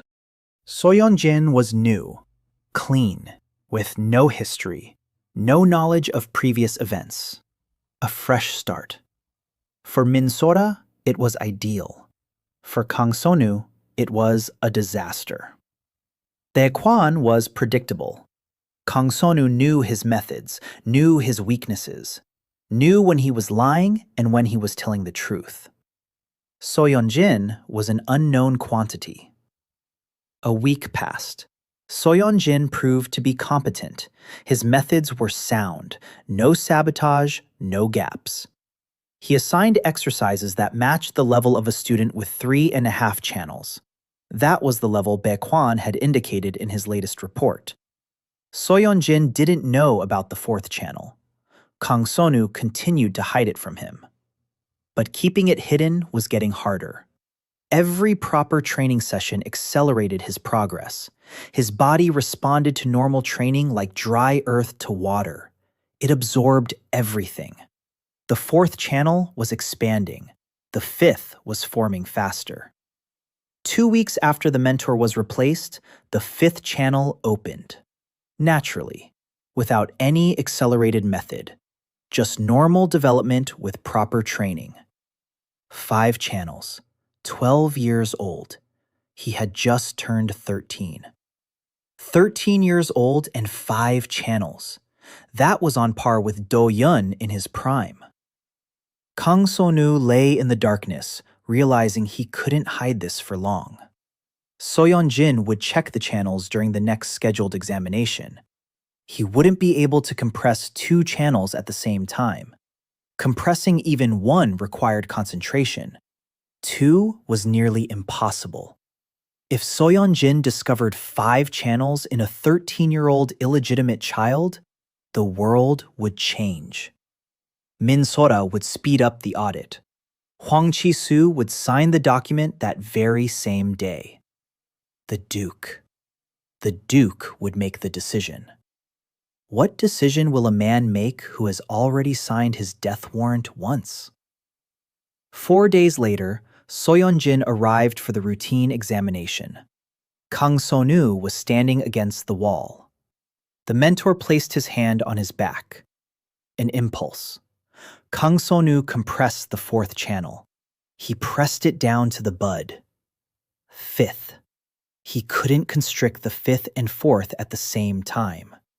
Sweat beaded on his forehead. The impulse traveled through the channels. 1st, 2nd, 3rd, 4th. Sealed. It felt like a bud.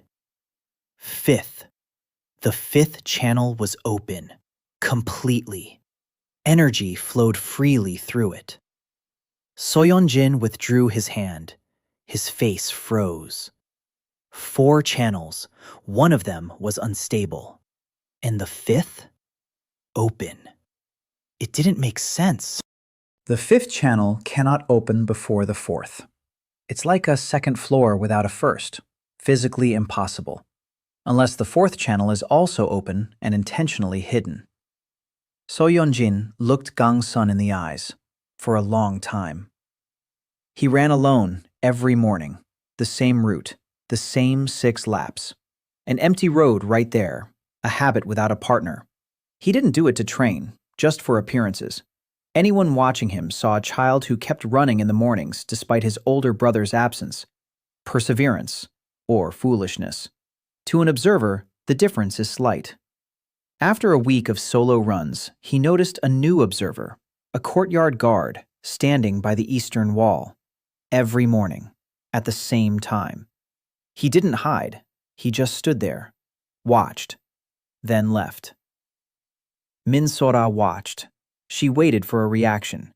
She waited for Kang-sun to do something foolish, to try to sneak in to see Do-yun, to try to contact him through the servants, to try to interfere. He did nothing. He ran, he trained, he ate, he slept, he read scrolls. Nothing out of the ordinary, nothing she could use. 10 days later, the observer disappeared. Min-sora decided he wasn't a threat, or she decided he wouldn't take any action. She was wrong. He did act, just not the way she expected. On the 11th day, he went to see Old Man Man. Man was still carrying firewood. He was still going everywhere. He was still invisible. Kang Sonu asked Man if he brought firewood to the private quarters of the main branch. Man replied that he did, every 3 days, for the fireplace in the young master's quarters. Kang Sonu asked Man to pass on one thing, a small thing. Man looked at him, then at the object in Kang Sonu's hand, a wooden figurine of a crane, carved with a knife from a scrap of log. Rough work, but recognizable. 3 intertwined cranes, the Kang clan's crest. Man took the figurine. He didn't ask why. He didn't ask for whom. He simply put it in his pocket and went to gather firewood. Kang Sonu waited 3 days. On the 4th day, Man brought back a reply. Not a verbal one, an object. A small pebble, smooth, white, polished by water. A single word was scratched into the pebble. Wait. Do-yun had received the message. Do-yun had replied. Do-yun was alive. Do-yun asked him to wait. Kang Sonu hid the pebble under his mattress. Wait. He could wait, but the audit wouldn't wait. He revised his plan. Without Do-yun, without Yuri, without Bae-gwan, without access to the documents, what did he have left? 5 channels, 4 techniques, 1 incomplete. Knowledge of the 7 strikes. 1 ally from a side branch. 1 honest instructor in the training building. 1 strangely loyal instructor in the evening classes. The old man with the firewood. And time. 11 months until the audit had been cut to 6. Min-sora was speeding up the process. Kang Ui-su confirmed it. His father had received the notice. The audit had been moved to the end of summer. In 5 months. That meant the list would be approved in the spring. In 3 months. 3 months. He lay down on the bed and closed his eyes. In the darkness, his left eye throbbed. The eye of the ancestral record was waiting. He couldn't use it. A 5th copy could cost him his sight forever. But he needed the 7th strike. Without it, his trump card was incomplete. 6 out of 7 is impressive, but 7 out of 7 is impossible. And the impossible is what blows the system apart. He thought about it for 3 days. He weighed his options. Ko Yun-shik was training in a closed hall.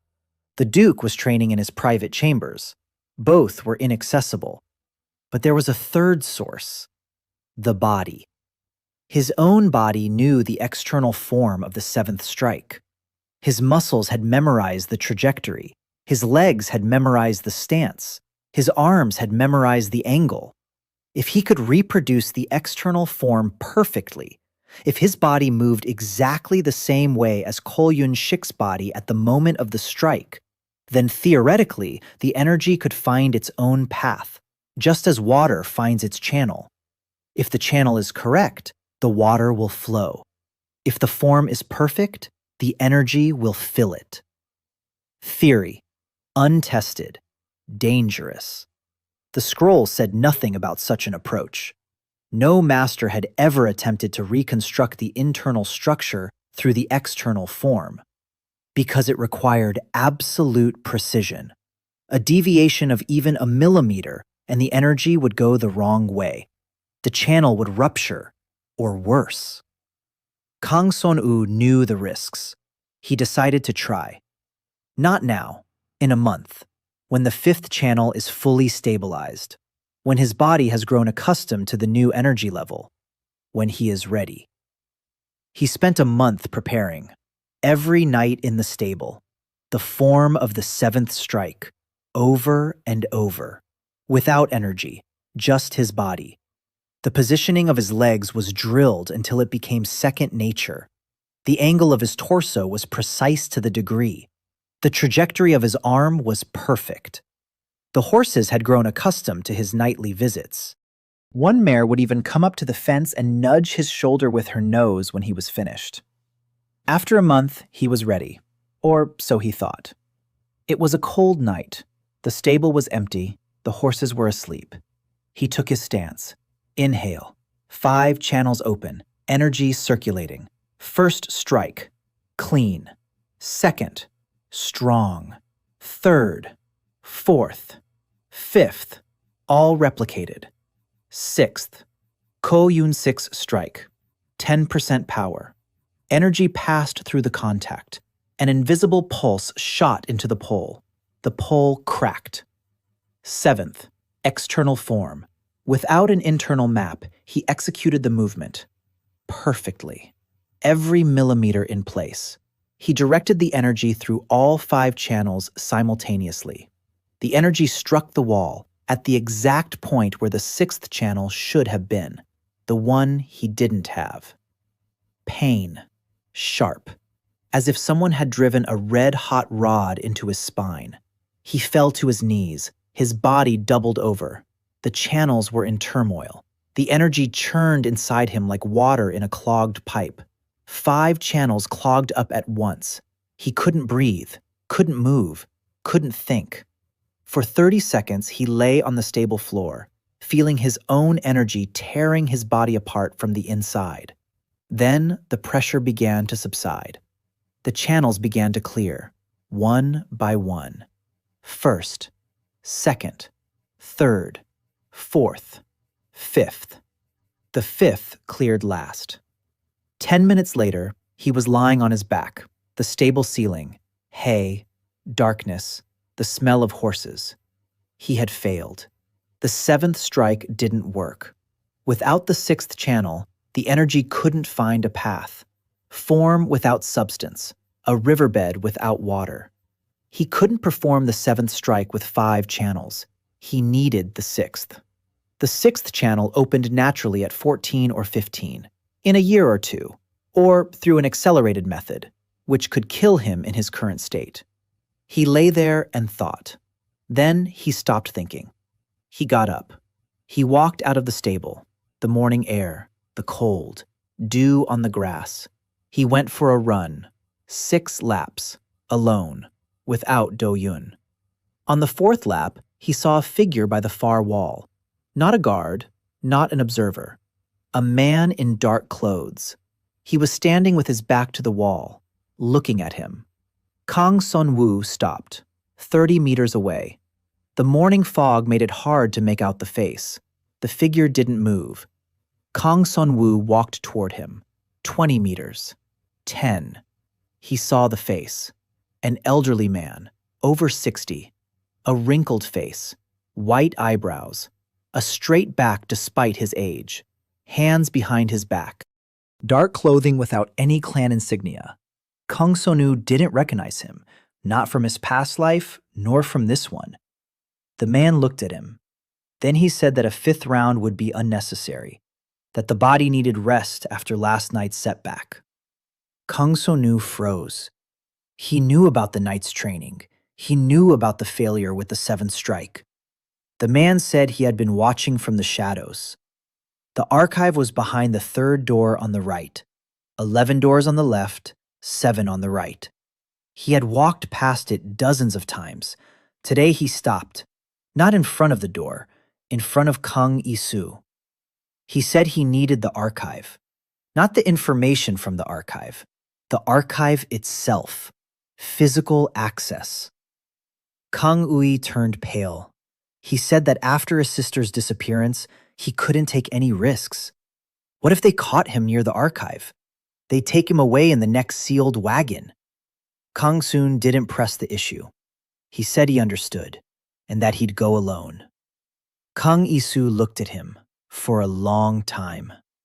Then he said that the key was still hanging on the hook in the hallway, that the clerk leaves for lunch at noon, that Huang Qishu checks the archive once every 10 days. The last check was 2 days ago. The next one in 8. 8 days. Kang Sonu nodded. He didn't wait 8 days. He went the next day. At noon, the clerk got up from his desk. He stretched. He walked out. Kang Sonu counted from 100. At 80, the clerk's footsteps faded around the corner. At 60, the hallway was empty. At 40, he took the key off the hook. At 20, he inserted it into the lock. The door opened without a creak. The hinges had been oiled recently. Huang Qi-su took good care of his territory. The archive was small, a room 4 by 6 paces, with 2 rows of floor-to-ceiling shelves. The scrolls were arranged by date. The newest ones were at the entrance. The oldest ones were in the far corner. A journal lay on the table by the door, open. A brush lay nearby. The inkwell was full. Kang Sonu did not touch the journal. He did not touch the table. He did not touch the brush. He walked to the far corner. 300 years ago. The scrolls were old. The paper was yellowed. The edges were frayed. A thin layer of dust covered everything. He couldn't remove a scroll without leaving a trace in the dust. Huang Qi-su checks the dust, the arrangement of objects, footprints on the floor. Kang Sonu looked at the floor. Stone slabs, clean. His footprints would be visible on the dusty areas. He took off his shoes. Bare feet left smaller footprints. Then he took a thin cleaning brush out of his pocket, one he'd picked up at Zhang Byung-ho's workshop. After each time he touched a scroll, he brushed the dust back into place with the brush, slowly, carefully. The first scroll, a list of techniques passed down to the collateral branches, not the one. The second, records of births and deaths during the reign of the 4th head, not the one. The third, a description of land boundaries, not the one. The 4th scroll was thinner than the rest. The paper was a different shade, darker. He unrolled it. The handwriting was old. The characters were written in a style that had fallen out of use 2 centuries ago. The title, The Complete Form of the Khan Clan's Strikes, 7 Steps, the original. He had found it. His hands were trembling. He forced them to stop. He read it. The original form was described in detail. Each of the 7 strikes, with an indication of the channels. 5 channels, not 8, not 7, 5. Hong Tae-soo had told the truth. The creator of the form used 5 channels arranged in a different pattern.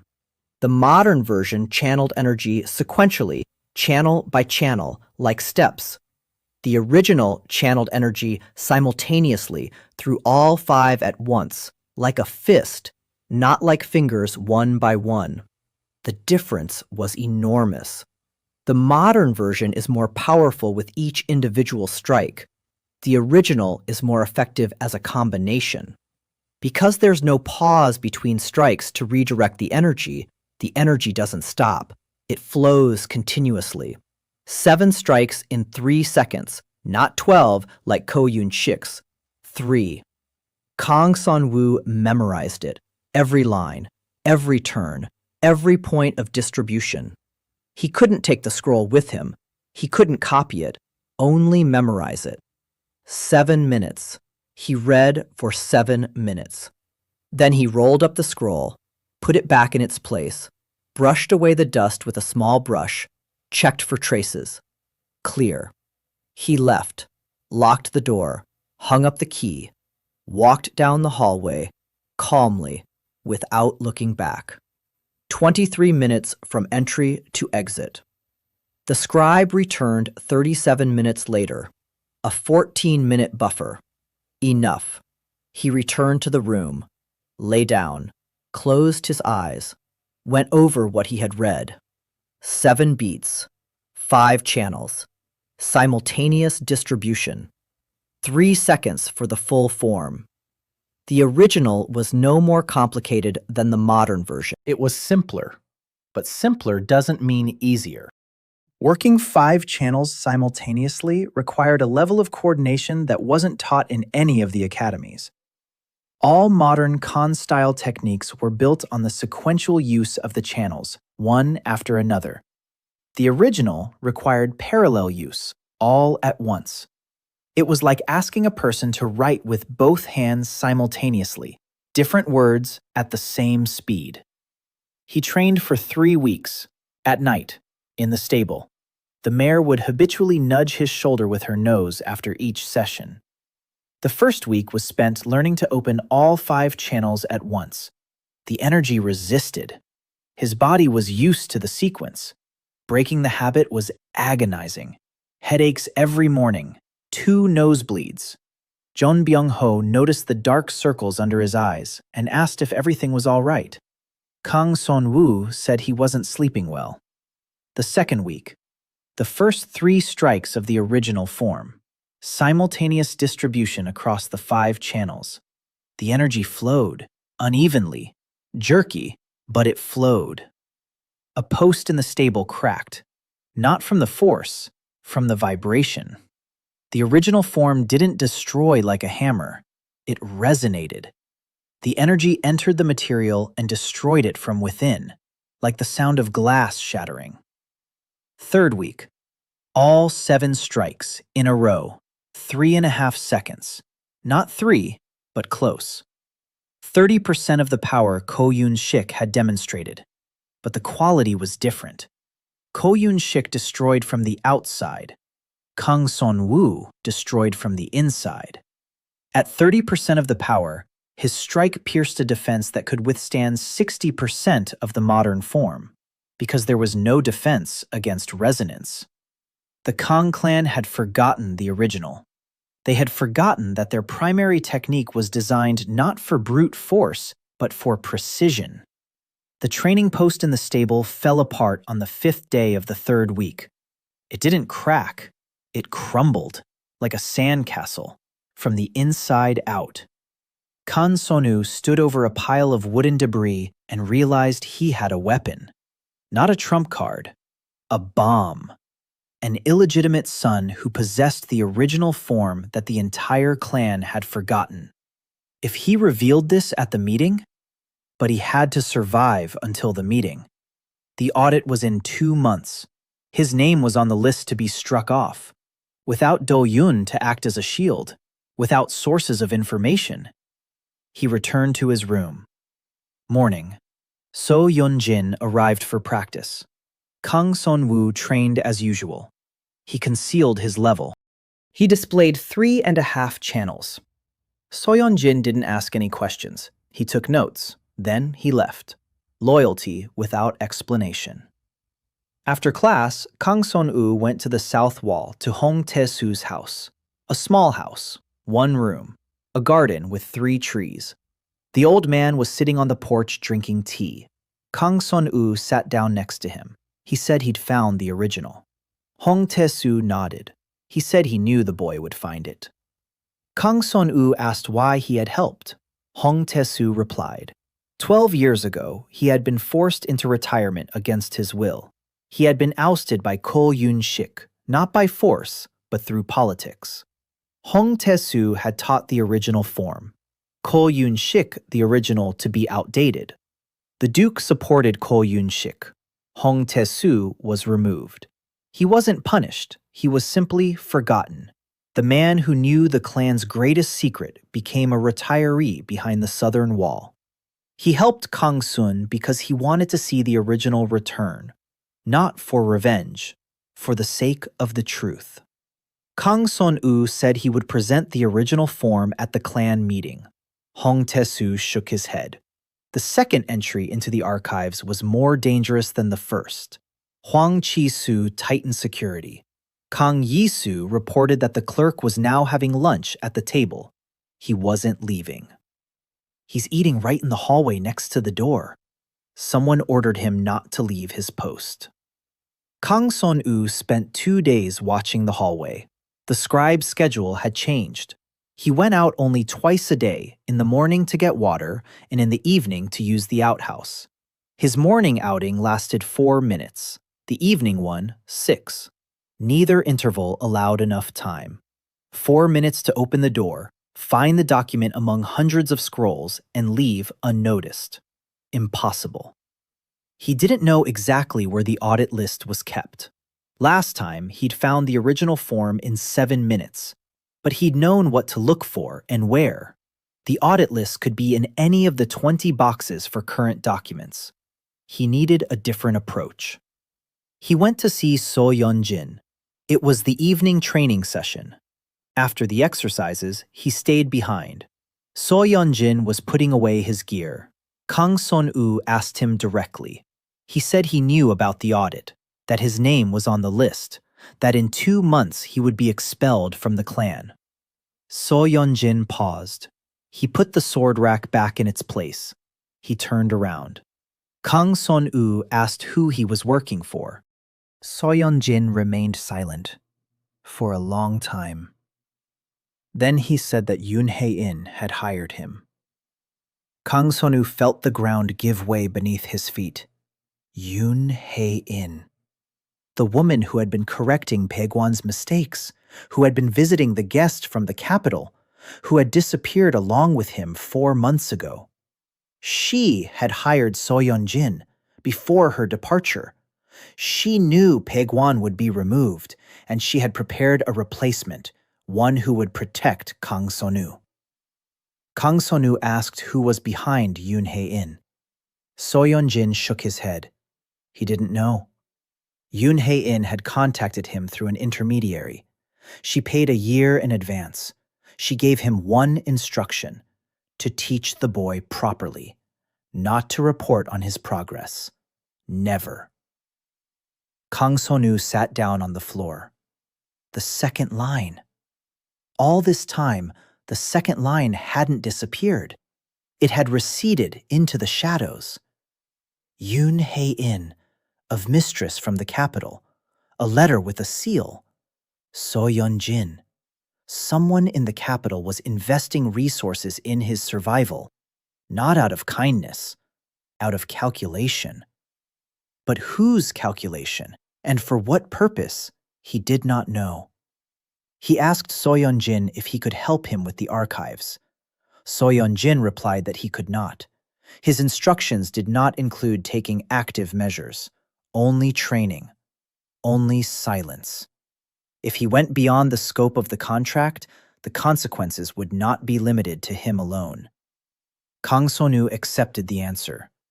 So Yeon-jin was no ally.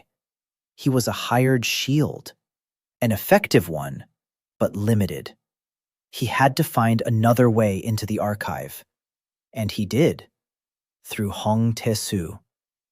The old man listened to the problem. He nodded. He said he knew another entrance, not through a door, through the floor. The archive had been built over an old cellar that had been used to store grain 100 years ago. The cellar had long been abandoned, but not filled in. The hatch in the archive floor was sealed with stone slabs. From below, in the cellar, the slabs could be slid aside.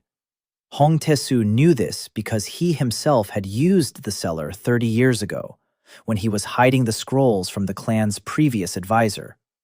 The entrance to the cellar was on the stable side, behind the feed trough in the third stall, a small wooden door covered with hay. That night, Kang Son-woo went down into the cellar. Darkness, the smell of damp earth, a low ceiling. He crawled on all fours through the narrow passageway. After 20 steps, the ceiling rose. He stood up. A stone wall lay ahead. 3 slabs at the base of the wall were a different color, lighter. They weren't set in mortar, they were simply laid there. He shifted the first one. It was heavy. His hands ached. He moved the second one, the third, an opening in the floor of the archive. He stood up. Darkness. The archive. The smell of old paper. He didn't turn on the light. He worked by touch. Current documents were stored in boxes by the entrance door. He crawled on his stomach through the entire archive, past the shelves, passing the desk, to the boxes. 20 boxes, wooden, unlocked. He opened each one, ran his fingers over the scrolls, counted them, felt for the seals. Huan Chisu's seal was made of wax, round, with a raised pattern. The third box, the 5th scroll, a wax seal, round. He pulled out the scroll, unrolled it. Darkness.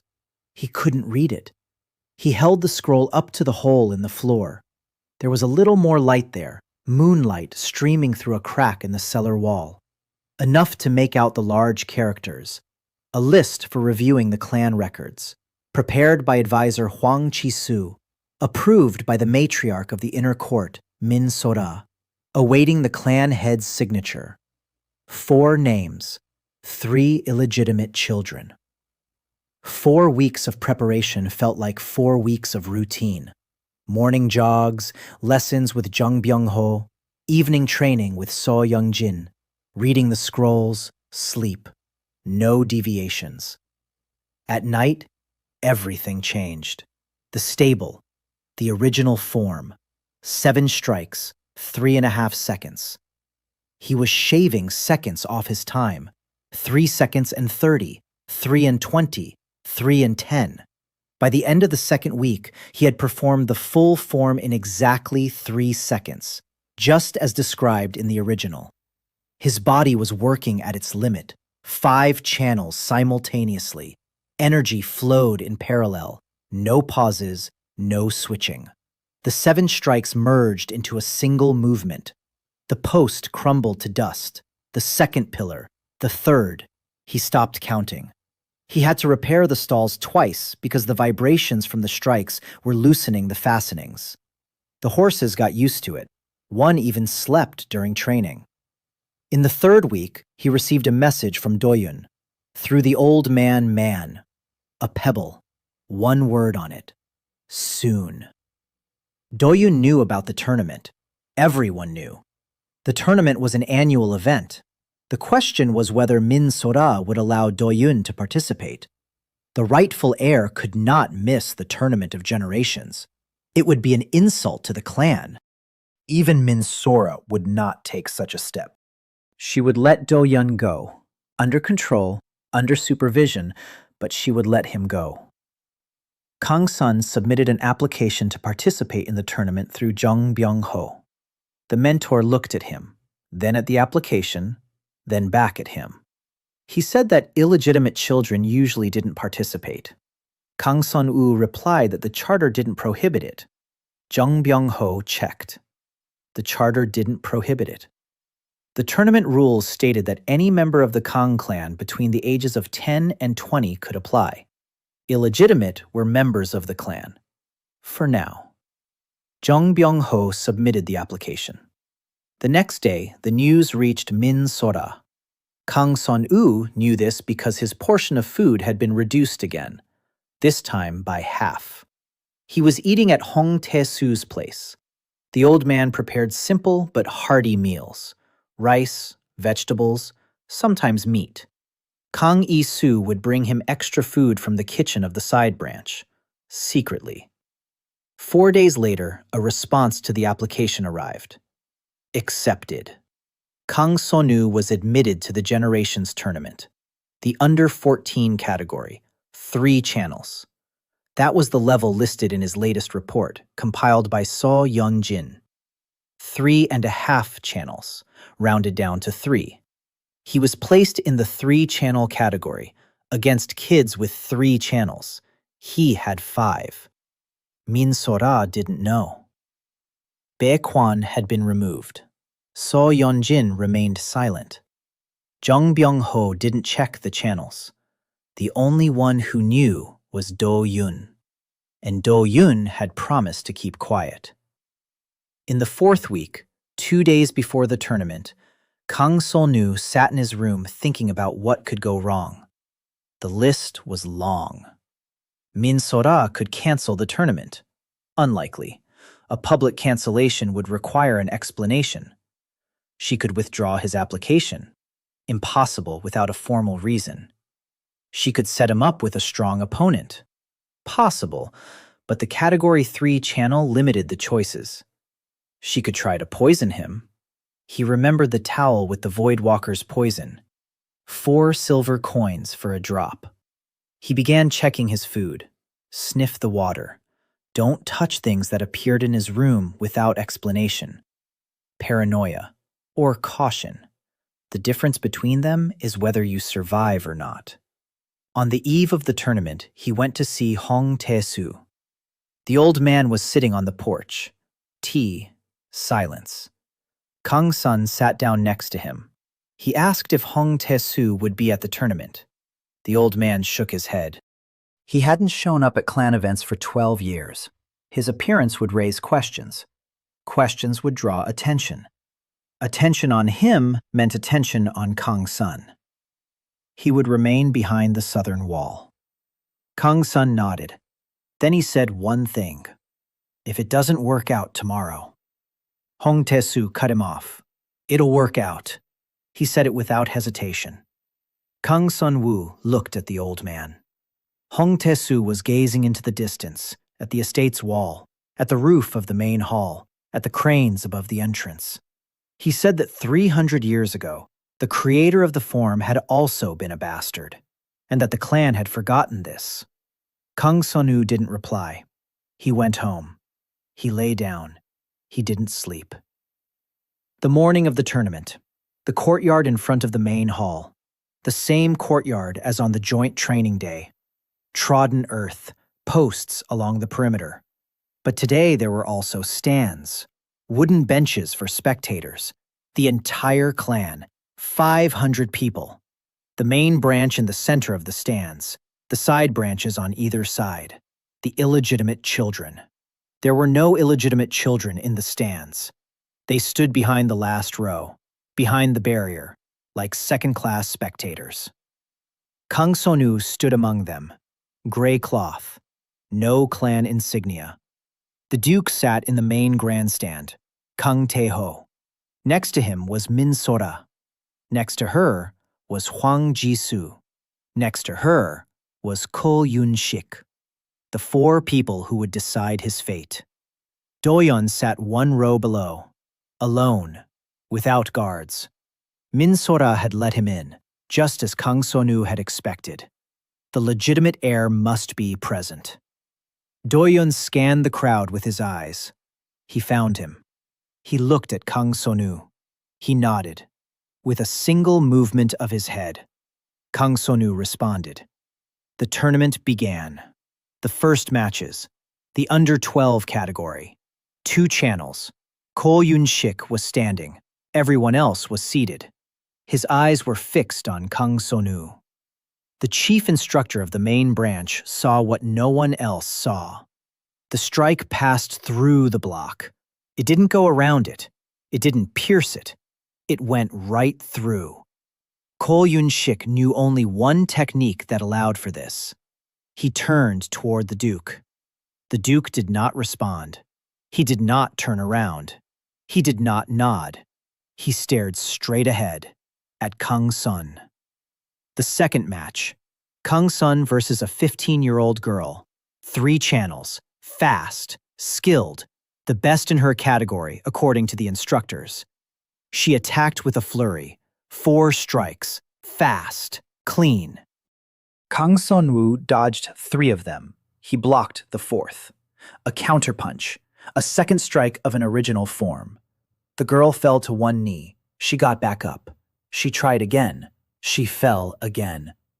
The referee stopped the match. Victory for Kang Son-woo. The third match, the category final.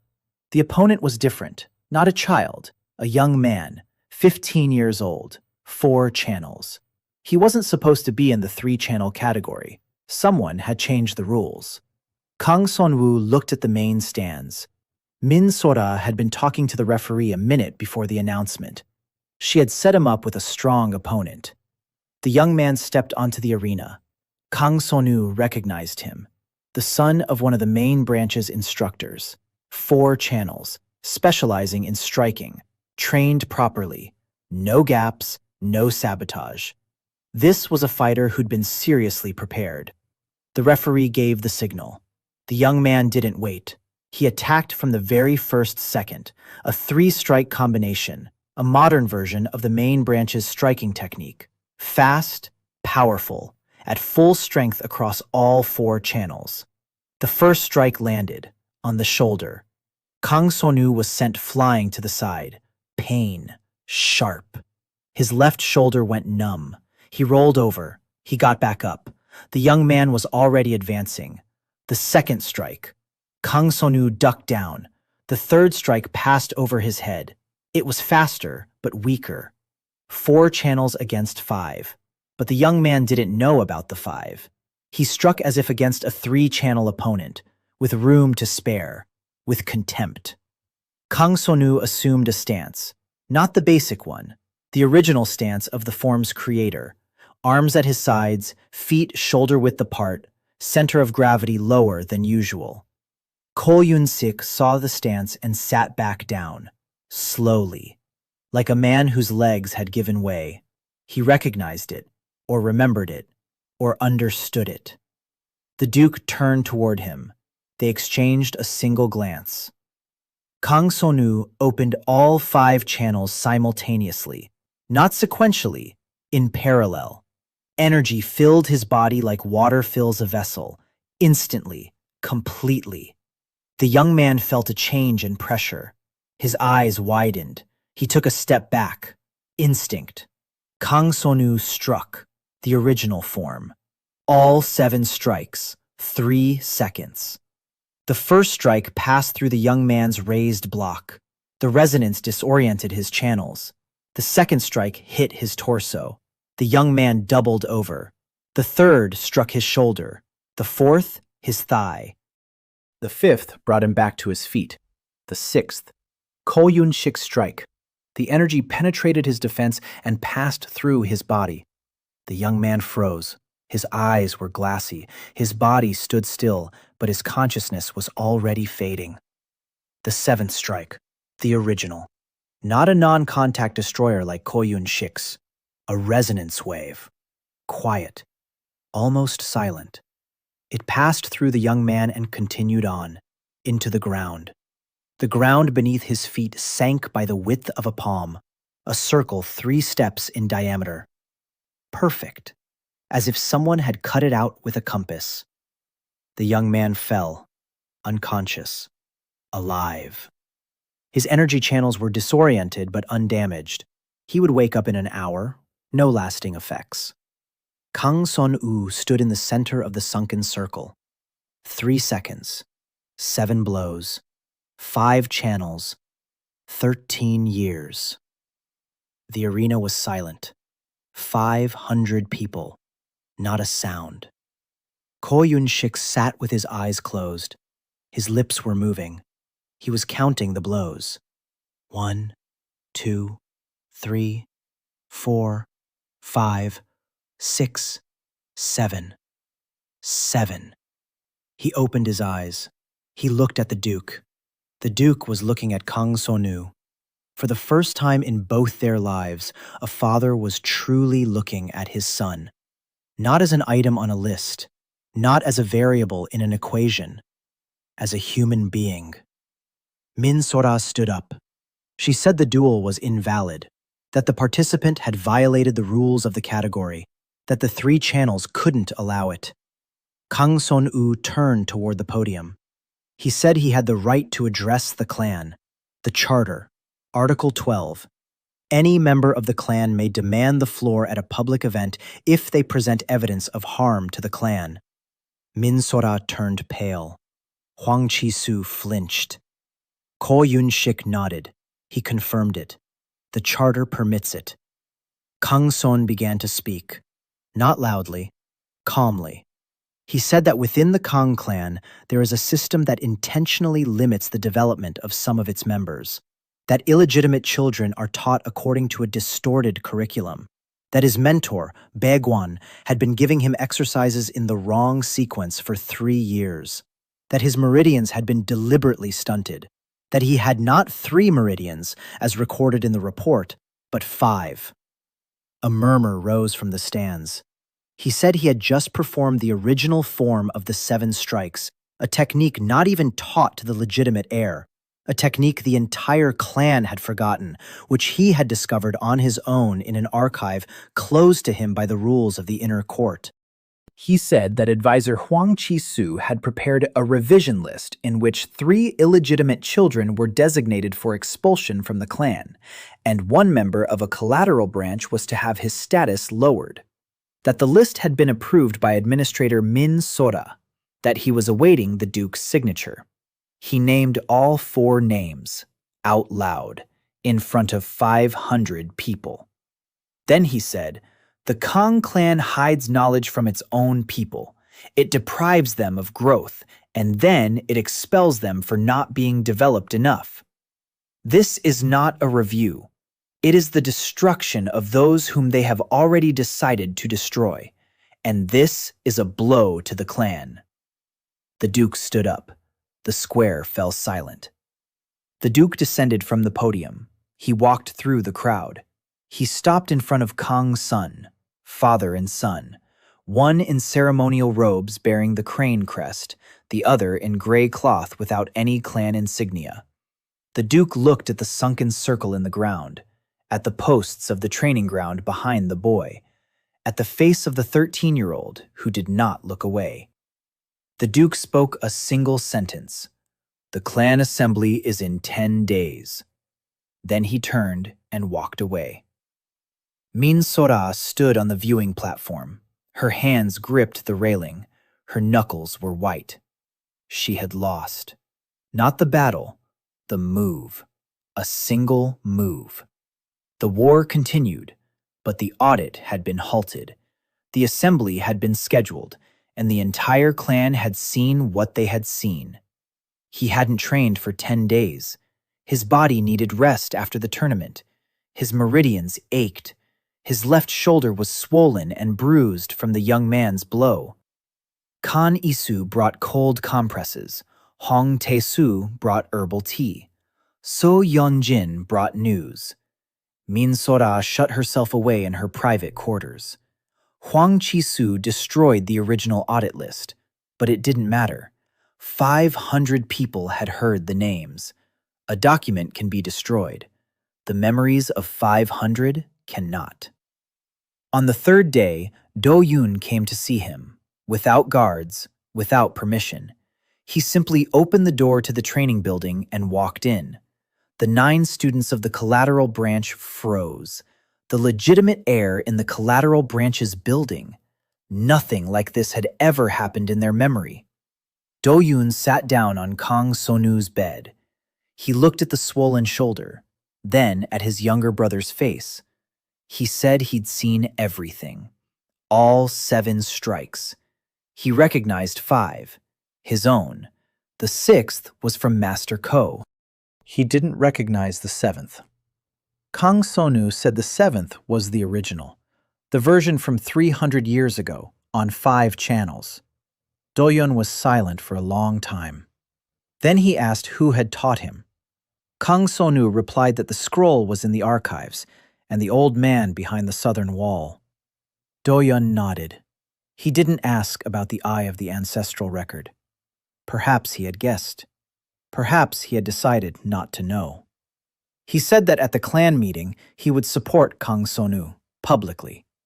Kang Sonu looked at him. He asked why. Do-yoon replied that a clan that hides knowledge from its own heirs doesn't deserve those heirs, that he'd been formally disowned, that his mother controlled his life not for his sake, but for the sake of her position, that he was tired of being a tool for other people's plans. Two brothers, one legitimate, one not. Both tools, both tired. Kang Sonu held out his hand. Do-yeon took it, their second touch in both of their lives. On the fifth day, Yoon Hae-in arrived. Kang Sonu was sitting on the roof of the stable, out of habit. He saw a woman walking from the east gate, a gaunt face, narrow eyes, hair tied in a bun.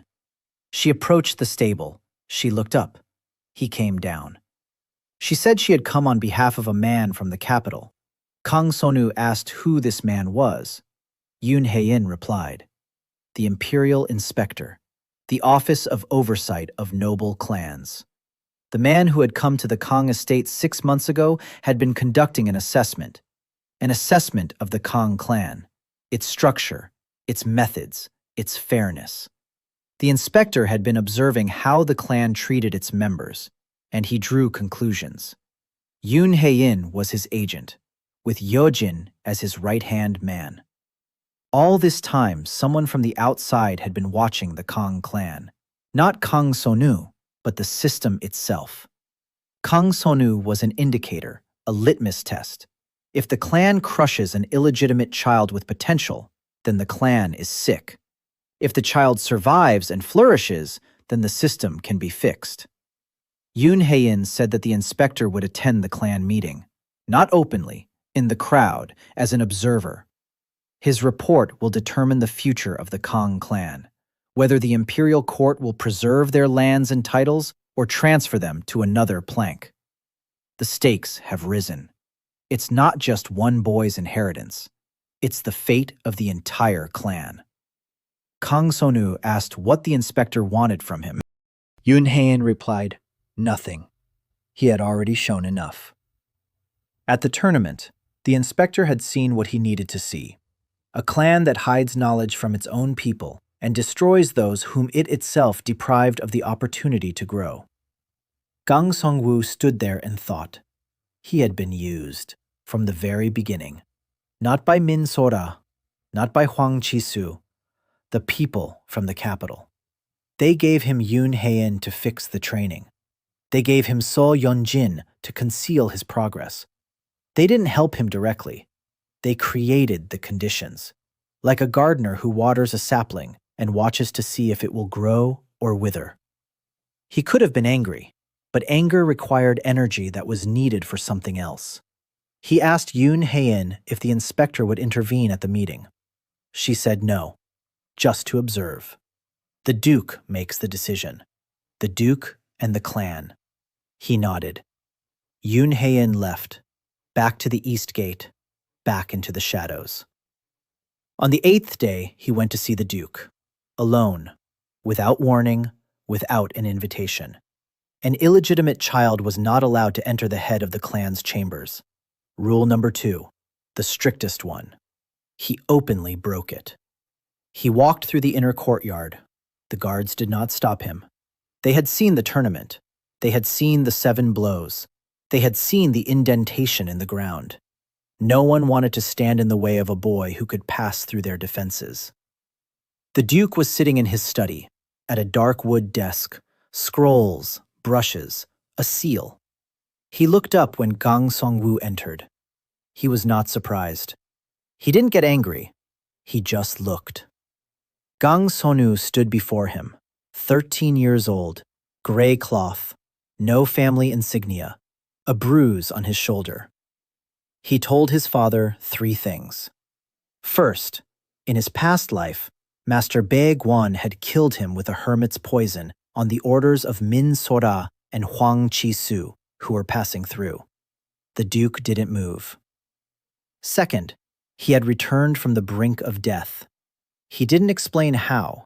He didn't explain why. He simply said he remembered everything. All 17 years. Every day, every name, every decision, including the Duke's signature on the document renouncing his inheritance rights. The Duke closed his eyes, then opened them. Third, He said he hadn't come for revenge. Revenge is a closed door. He had come for an answer. He asked if the Duke had known. Had he known that Bae Guan would kill him? Or had he simply signed the document without asking what would happen next? The Duke was silent for a long time. The study was quiet. Birds were singing outside the window.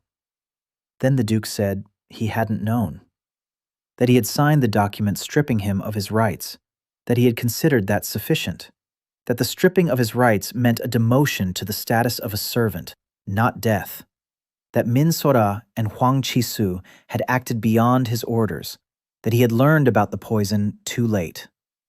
Kang Sonu looked at his father. He couldn't tell if what he was hearing was the truth. The Duke might be lying, might be downplaying things, might believe in his own innocence because he didn't want to remember. It didn't matter. The decision had been made, not by the Duke, by Kang Sonu. He said that at the clan meeting he would demand 3 things: the cancellation of the audit, the disclosure of all techniques to all clan members without exception, and the reinstatement of Hong Tae-soo as mentor. He would not demand inheritance rights. He would not demand punishment for Min Soo. He would not demand an apology. The Duke asked why. Kang Sonu replied, because inheritance is a right granted by blood, and he doesn't want anything that's given to him. He wants what he's earned. And because punishing Min Soo is punishing Do Yoon's mother, and Do Yoon is the only person in this clan who reached out to him without expecting anything in return. The Duke looked at the 13-year-old boy standing before him in gray robes, saying things that 13-year-olds don't usually say 15-year-olds. He nodded. Kang Sun left. The day of the clan assembly, the main hall, a ceiling 4 stories high, black stone columns, scrolls bearing the names of the ancestors, 3 intertwined cranes above the entrance, the entire clan, 500 people, the main branch, the side branches, the illegitimate. Everyone was in the hall, for the first time. The illegitimate children weren't hidden behind the columns. They stood in the general ranks, by order of the Duke. The Duke sat on a dais, Min Sora beside him. Her face was stony. Huang Chisu to the right, hands folded on his knees, motionless. Ko Yun-shik to the left, calm. In the crowd, among the side aisles, stood a man in dark clothing, the inspector. Kang Sonu saw Yoon Hae-in standing next to him. The Duke stood up. He announced the decree, an audit of the clan's records. He said the audit had been cancelled. The list had been annulled. Not a single name would be struck from the register. Murmurs rose. Huang Chi-su closed his eyes. Min Sora did not move. The Duke continued. He announced that, starting today, all techniques of the Kang clan would be available to every member of the clan, regardless of branch or birth status. That the main branch's library would be open to all. That the clan records archive would be made available to senior disciples and mentors. A commotion filled the hall. Ko Yun-shik stood up and confirmed the Duke's decision on behalf of the mentors. The Duke called out the last name, Hong Tae-soo, a former mentor, reinstated to his position, appointed guardian of the clan's original techniques. In the crowd by the far wall, an old man in dark clothing stirred. Hong Tae-soo had come after all. He was standing behind a column, invisible, like a bastard. When his name was called, he stepped out of the shadows, back straight, white eyebrows, a bow to the Duke, a bow to the hall. 12 years. For 12 years he had sat by the south wall drinking tea alone. Now he stood before the entire clan. Kang Sonu stood in the general ranks, gray cloth, no clan insignia. Next to him was Kang Ui-soo. Next to him was Do Yoon, who had come down from the dais and stood beside his younger brother. Min Sora saw this. Her son was standing next to the illegitimate son, on the same level, in the same row. She didn't move. She didn't stand up. She didn't say a word. She had lost. Not the war, a move, the most important move. The Duke did not call Kang Soon by name. He did not grant him titles. He did not restore his inheritance rights. None of the things Kang Soon had not asked for. He gave the clan what Kang Soon had asked for: knowledge for all, justice for the forgotten, a place for those who had been hidden away. After the meeting, Kang Sonu stepped out into the courtyard. Morning, the sun, warm air. He stood on the plaza in front of the main hall, in the very spot where, 10 days earlier, he had left a circle in the ground. The circle had been filled in. The plaza had been leveled. No traces remained. Do-yun followed him out and stood beside him. They stood in silence, two brothers, one with cranes on his chest, one without. Do-yun asked if he would go running tomorrow morning. Kang So-nu replied that he would. Do-yun said he would too. They stood on the plaza and looked at the estate's wall. Beyond the wall were mountains. Beyond the mountains lay the world. Vast, unknown. 12 years later, the Kang clan had forgotten about it. Kang So-nu had not forgotten. Ko Yun-shik approached. The old master looked at the boy in the gray robe. He said he wanted to see the original form one more time, slowly, one strike at a time, with all the explanations. Kang Sun-woo replied that he would demonstrate it, but not to him, to Hong Tae-soo. Hong Tae-soo had set the conditions. He was to be the first to see the result. Ko Yun-shik nodded, without offense, with respect. He turned and walked toward the main hall. Min Sora was standing at the entrance. She looked at Kang Sun-woo for a long time, silently. Then she went inside. She didn't disappear. She wasn't punished. She didn't apologize. She remained the stewardess of the inner courtyard. She remained Do-yun's mother. She remained part of the clan. Kang So-nu did not demand her head. Not because he had forgiven her, because revenge is a debt you pay with your own future. He preferred the future. Hwang Chi-soo was the first to leave the meeting, quietly, without saying goodbye. 3 days later, another man took his position as advisor. Kang Sun-woo didn't learn his name. He didn't bother to find out. That evening, he went to see Hong Tae-soo. The old man was sitting on the porch. Tea. Silence. Kang Sun-woo sat down beside him. Hong Tae-soo asked what would happen next. Kang Sun-woo looked at his hands. Not small. Not weak. 13 years old. 5 channels. 4 techniques he'd copied. The original 7-strike form. A bruise on his shoulder that was already fading. He replied that next was the 6th channel, then the 7th, then the 8th, but in his own way, not like Ko Yun-shik, not like the Duke, according to the original. Hong Tae-soo nodded. He poured him some tea. They sat on the porch. The sun was setting behind the estate's wall. Beyond the wall were mountains. Beyond the mountains lay the world. His left eye throbbed. Quietly. The eye of the ancestral record waited. 4 techniques had been copied. The 5th could cost him his sight. He looked at the cup of tea in his hands, a reflection in the dark liquid. 2 eyes. One ordinary, one different.